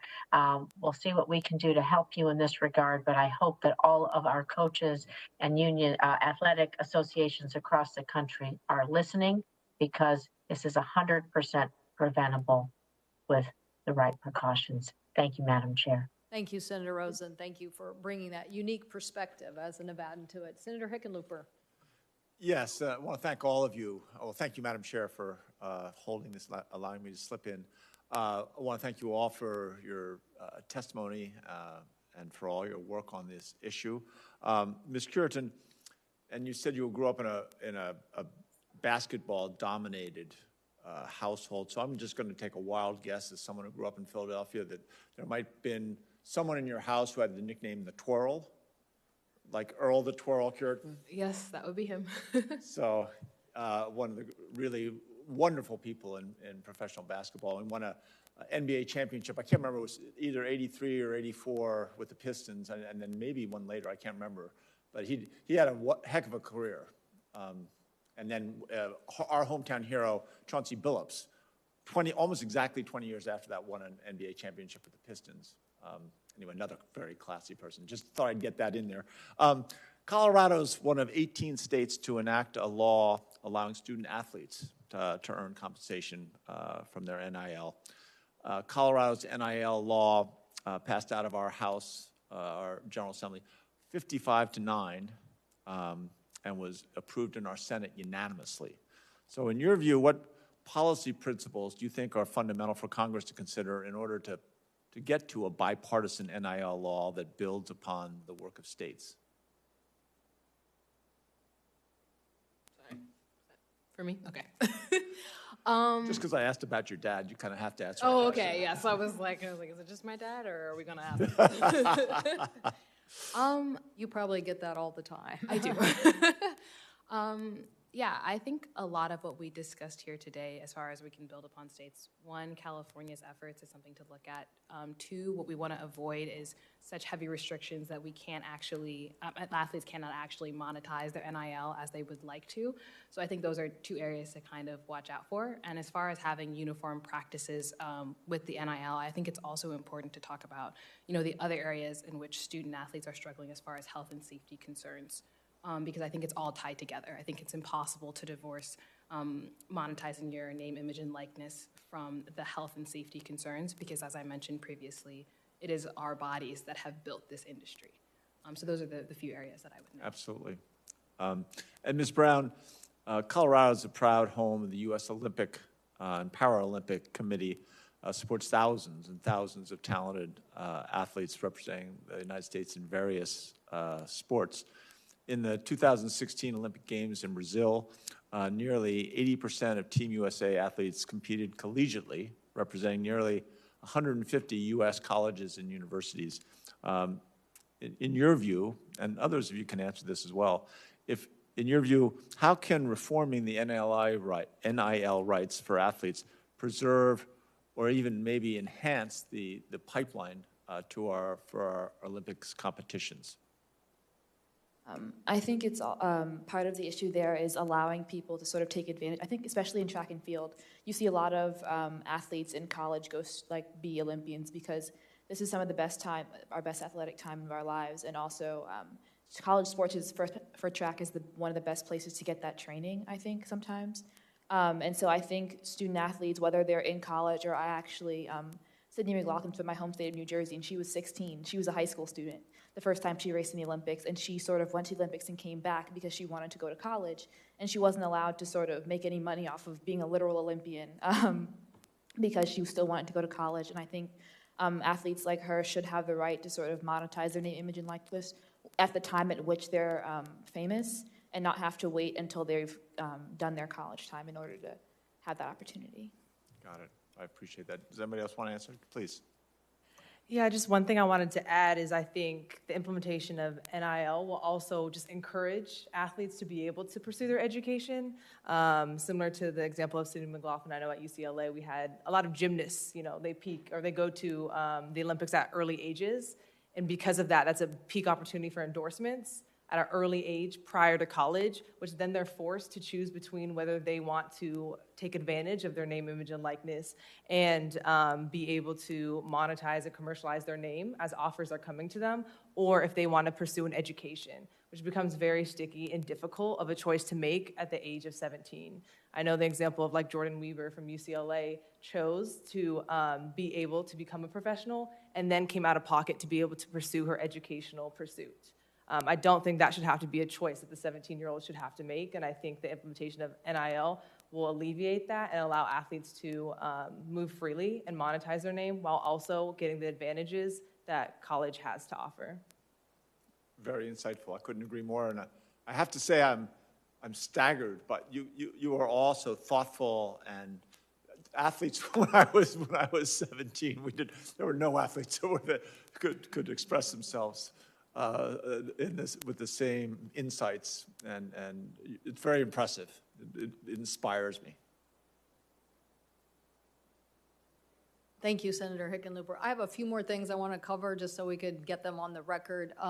Mr. McNair, one of the things about the health standards, particularly as we brought up this issue of heat stroke, is who should be responsible for enforcement. In the legislation that you were successful in passing, who is the ultimate enforcer of those standards at the universities in the state of Maryland? So within the actual state of Maryland, you have at the various universities or the state schools that the law is applicable to. Basically, you have your medical staff there that should cover the oversight of heat-related injuries or who should be trained and things of that nature regarding that. But it always boils down to your athletic training staff, because those are the ones that will be out on the field or out on the field or the course with the actual student athletes. So they have to be trained at the highest level that they can be trained at in regards to education. As I mentioned earlier, heat strokes aren't bad. And even with the University of Maryland at that particular time, they had an emergency action plan that was in place. All of these schools should have an emergency action plan, but it's the equivalent of a fire drill. So this building has a fire drill. However, if nobody does fire, they have a emergency action plan in regards to a fire drill. But if you don't execute a fire drill, how would we know what door to exit out of in the event of a fire? So there was plans in place, but they needed to be practiced and executed consistently. So in the event that something does happen, we'll know what to do. Now, not only that, but again, student athletes need to know the peak times. They need to know their bodies and things of that nature. I need to know my teammate. If they're out of sorts, in a sense, this could potentially be a heat stroke just due to all of the conditions that may be going on. So the more people that are educated, the better off we'll be. But again, in regards to your initial question, the medical staff and the athletic training staff should be responsible for these. And so were there penalties, or just the university had to be accountable?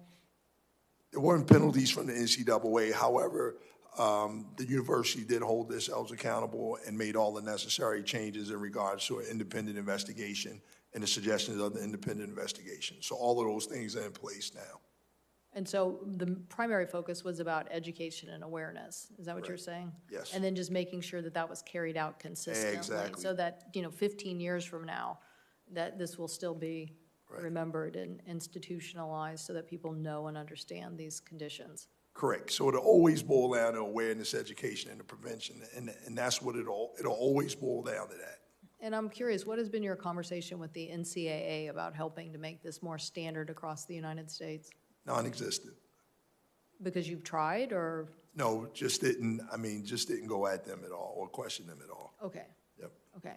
Well, we'll find out where they are in this standard. Another thing I wanted just to clarify, we've been having a lot of discussion about the scholarship length of time past, the 4 years of the institution. I think the Pac-12 is 5 years. It might be longer. What should we be looking at as to guaranteeing the athletic time of scholarships, just so that there's more predictability and certainty, particularly when athletes are injured? Yeah, I think trying to protect the contracts as much as possible. I think once a coach commits to recruiting an athlete and has them sign something, they should be held accountable.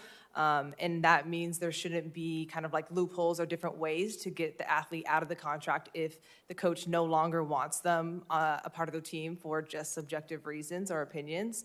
I think that helps protect the athlete from feeling the pressure to always have to be this commodity, to always have to perform as well. And as we've all discussed, I think throughout this day, there's a lot of pressures from athletes from all different angles. And there's also a lot of circumstances out of your control, whether that be an injury or something else that comes up during those 4 years. So I think putting contracts in place where they cannot be easily revoked in one way, whether it's athletic reasons or whether it's academic reasons, I think that holds the institutions and coaching staffs more accountable to treat the athlete holistically rather than just as someone who can perform. Ms. Cureton, anything to add there? Yeah, well, I think when it pertains to injury, I believe it's Gonzaga that has a policy like 2 years after you're injured, the university is still responsible for helping care for you. And I think that extends beyond your eligibility. So I think that injury piece and that responsibility of the university to still take care of you even after you've completed your time and completed your eligibility, even if you're no longer on scholarship, is very important. Because now we're looking at injuries that are more long-term when we talk about football and CTE and things like that. And even now coming out of COVID and a pandemic, we don't really know the possible implications for athletes, you know, that had COVID and what that could mean long-term. And so when we're talking about care, I think that it's important that universities take up the responsibilities for athletes that have been negatively affected by, you know, participating in their sport. So it kind of goes beyond scholarship. Okay. Ms. Brown, anything on that point? I'm sorry, can you repeat the question? It's about, well, actually, I was asking about scholarship, but Ms. Cureton added in healthcare, which is great. So it's really about the length of time, you know, so I've talked to various coaches who said things have changed a lot, you know, in the last several years. I'm not sure how much they've changed, so I'm just trying to clarify. And I think Ms. Chennault said it best that, you know, that you can, even at the Pac-12 level, you might have 5 or 6 years to complete your scholarship. If you were injured, you had that extra time to complete your education. But then if there's a bunch of qualifiers on it that put you at a disadvantage, it becomes, you know, a challenge. So just was trying to get a sense of what you thought about a federal law that said, you know, guaranteed your scholarship for a length of time post your 4-year education as a way to make sure that if you were injured, you get to complete, you know, your scholarship. Yeah, that definitely sounds good. Just having the security to know that regardless of what happens physically about your ability to compete, that you are allowed to complete your degree that you were promised that you would be able to when you signed. And then one of the other things we've been looking at is transferability, is just being able to make sure that you do have that ability to transfer. Any thoughts on that? Yeah, I think transferability is definitely an issue that regards athlete freedom and their ability. I think the limitations on transfers make it very difficult or pigeonhole athletes into one institution, regardless of if they are being mistreated or abused in any way. So I just think transferability is something that's definitely important in regards to athlete freedoms. And there's so many restrictions currently that restrict athletes from being able to transfer to certain schools, whether in the Pac-12, you maybe go to another competitive school or you'll have to sit out for a year. I don't think policies like that should have to be in place. And especially if coaches are able to, whether it's reduce contracts or do these other things, I think there should be more transfer freedoms for athletes as well. Yeah, I know for basketball, if you transfer, you have to sit out a year, and then in certain conferences, the policy is dependent. If you transfer in conference, then you sit out a year, and then you don't get that year back. So I think that restrictions on transferring can be problematic, because as we have all mentioned, there are a level of abuses that do occur within, you know, athletic departments that may lead an athlete to want to transfer. I also think another issue that I've seen play out is the way coaches can kind of control where you go just by word of mouth. Saying certain things about an athlete, intentionally bad-mouthing an athlete, or if they request a waiver to get their year back for whatever reason, maliciously like not signing the waiver or not, you know, providing any sort of statement or assistance in that process. So I think the coaches are given a significant amount of control over their athletes in the transfer process. And was there something waived here during COVID that made a difference? Yeah, the NCAA did like put on a broad waiver for the year. So even if you played this year, like for basketball, you still get that year back and are able to continue playing. And how, what do you think the effect of that was? Did we learn something from that, or? Yeah, I mean, I think the freedom that it offered to athletes was a big deal, and the fact that a lot of athletes were able to be like, okay, like I can leave, I can make this change. Like a lot of people are in the portal. It did make things a lot more hectic as far as recruiting was concerned, but I still think that the freedom that it offered was important. Ms. Brown, anything on transferability? Just in relation to the COVID year, I think that was really helpful, allowing students to opt out. There may have been like internal pressures at certain schools not to, but the waiver and the opt-out rule really allowed students to sort of put their physical health first this year, which I thought was really important. So if there was some sort of way to, like we were talking about injuries earlier and sort of being pushed to or encouraged to push through them, I think the opt-out this year was sort of really easy. You could just sort of say, I don't feel comfortable playing. And that should be an option for student athletes regardless of whether or not we're in a global pandemic. And what is that today? What do you think that is today? You can opt out, right? I mean, you can be recruited and go to an institution and then decide not to participate, right? Yes, that's true. If you decide not to participate, if you're on scholarship, though, then your scholarship, gets just revoked immediately. And you think that's across the board? I know that was at my institution, but I believe that's across the board. Yeah, I think the way that works at Georgetown, once you're given a scholarship for the year and then you end up attending the university, then your scholarship is maintained throughout that year. But obviously it's renewed on a year-to-year basis. So if you're a first year, you decide not to play, then you only have 1 year of education paid for it. You have to figure out how to pay for the rest of the 4 years. And as far as opting out is concerned now, it's just different with COVID. So I was able to opt out. I'm a walk-on, so my scholarship isn't covered, but I did have teammates that opted out as well, and their scholarship was still taken care of for this year. Okay. Yes, Ms. Brown. Just to clarify, I wasn't necessarily talking about being able to sort of quit your sport and keep your scholarship, just in terms of like the safety aspect. With COVID, they sort of recognize that there is a real safety risk to playing right now, and you are allowed to opt out.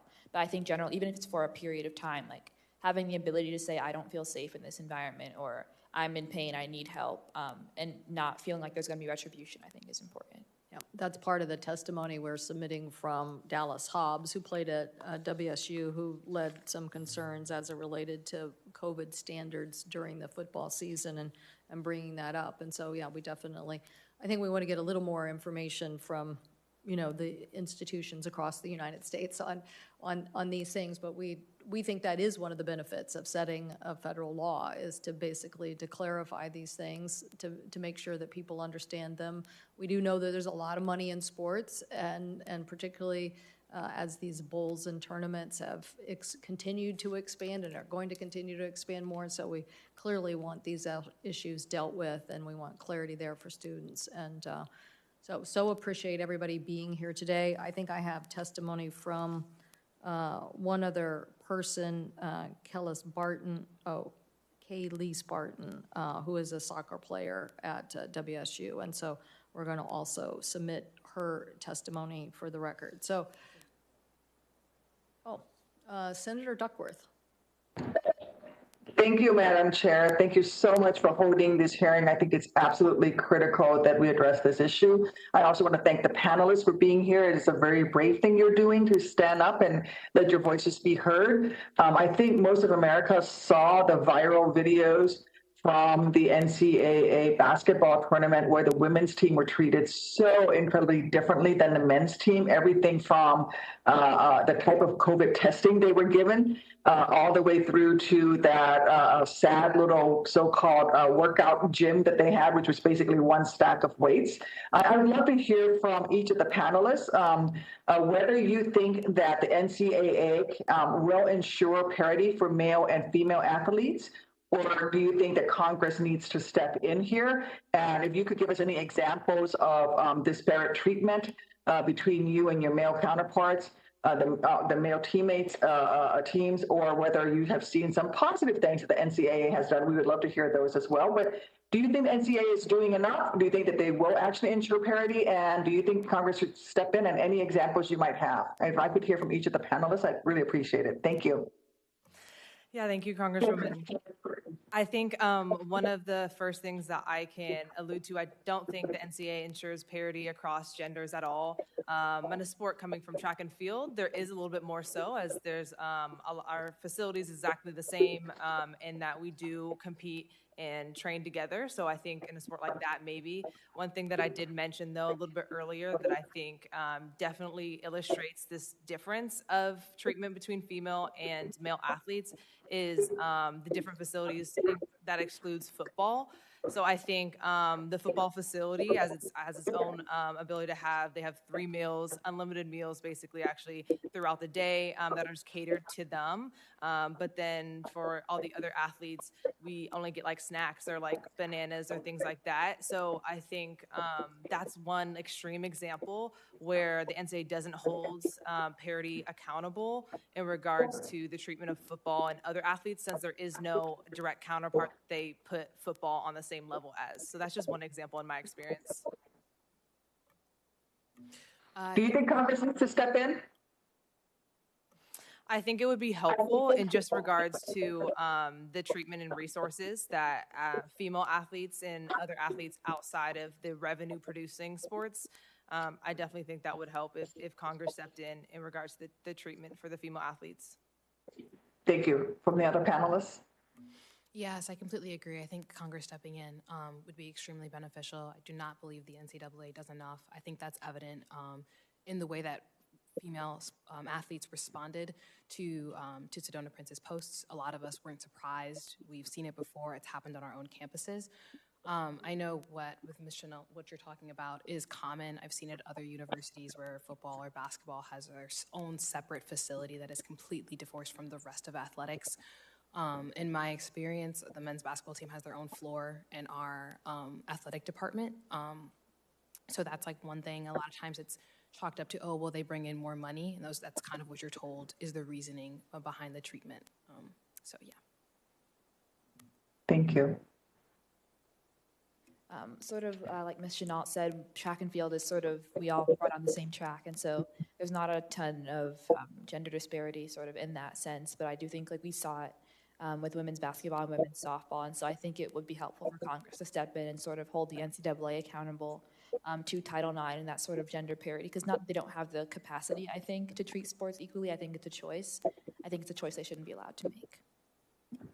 Just one more thing if I could add really quick. Go ahead. Even in the conversation about like sports bringing in more revenue, I think it's important to cite the softball example, because in baseball and softball for both of their College World Series tournaments, the viewership is roughly the same. So this continued excuse that it's about revenue and viewers is just not accurate. We're continually being treated as an afterthought, even when we are bringing in money. Thank you. Thank you for your comments, ladies. I can't see how much time I have left, but I suspect I don't, Madam Chair. I yield back.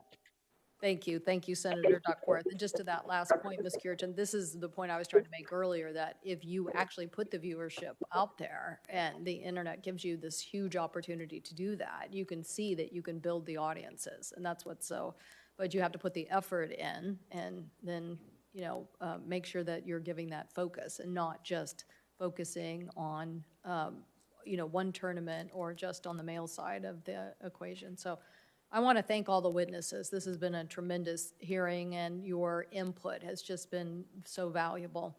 The hearing record will remain open for 2 weeks until July 1st, 2021, and so any senators who want to submit questions for the record should do so by that date.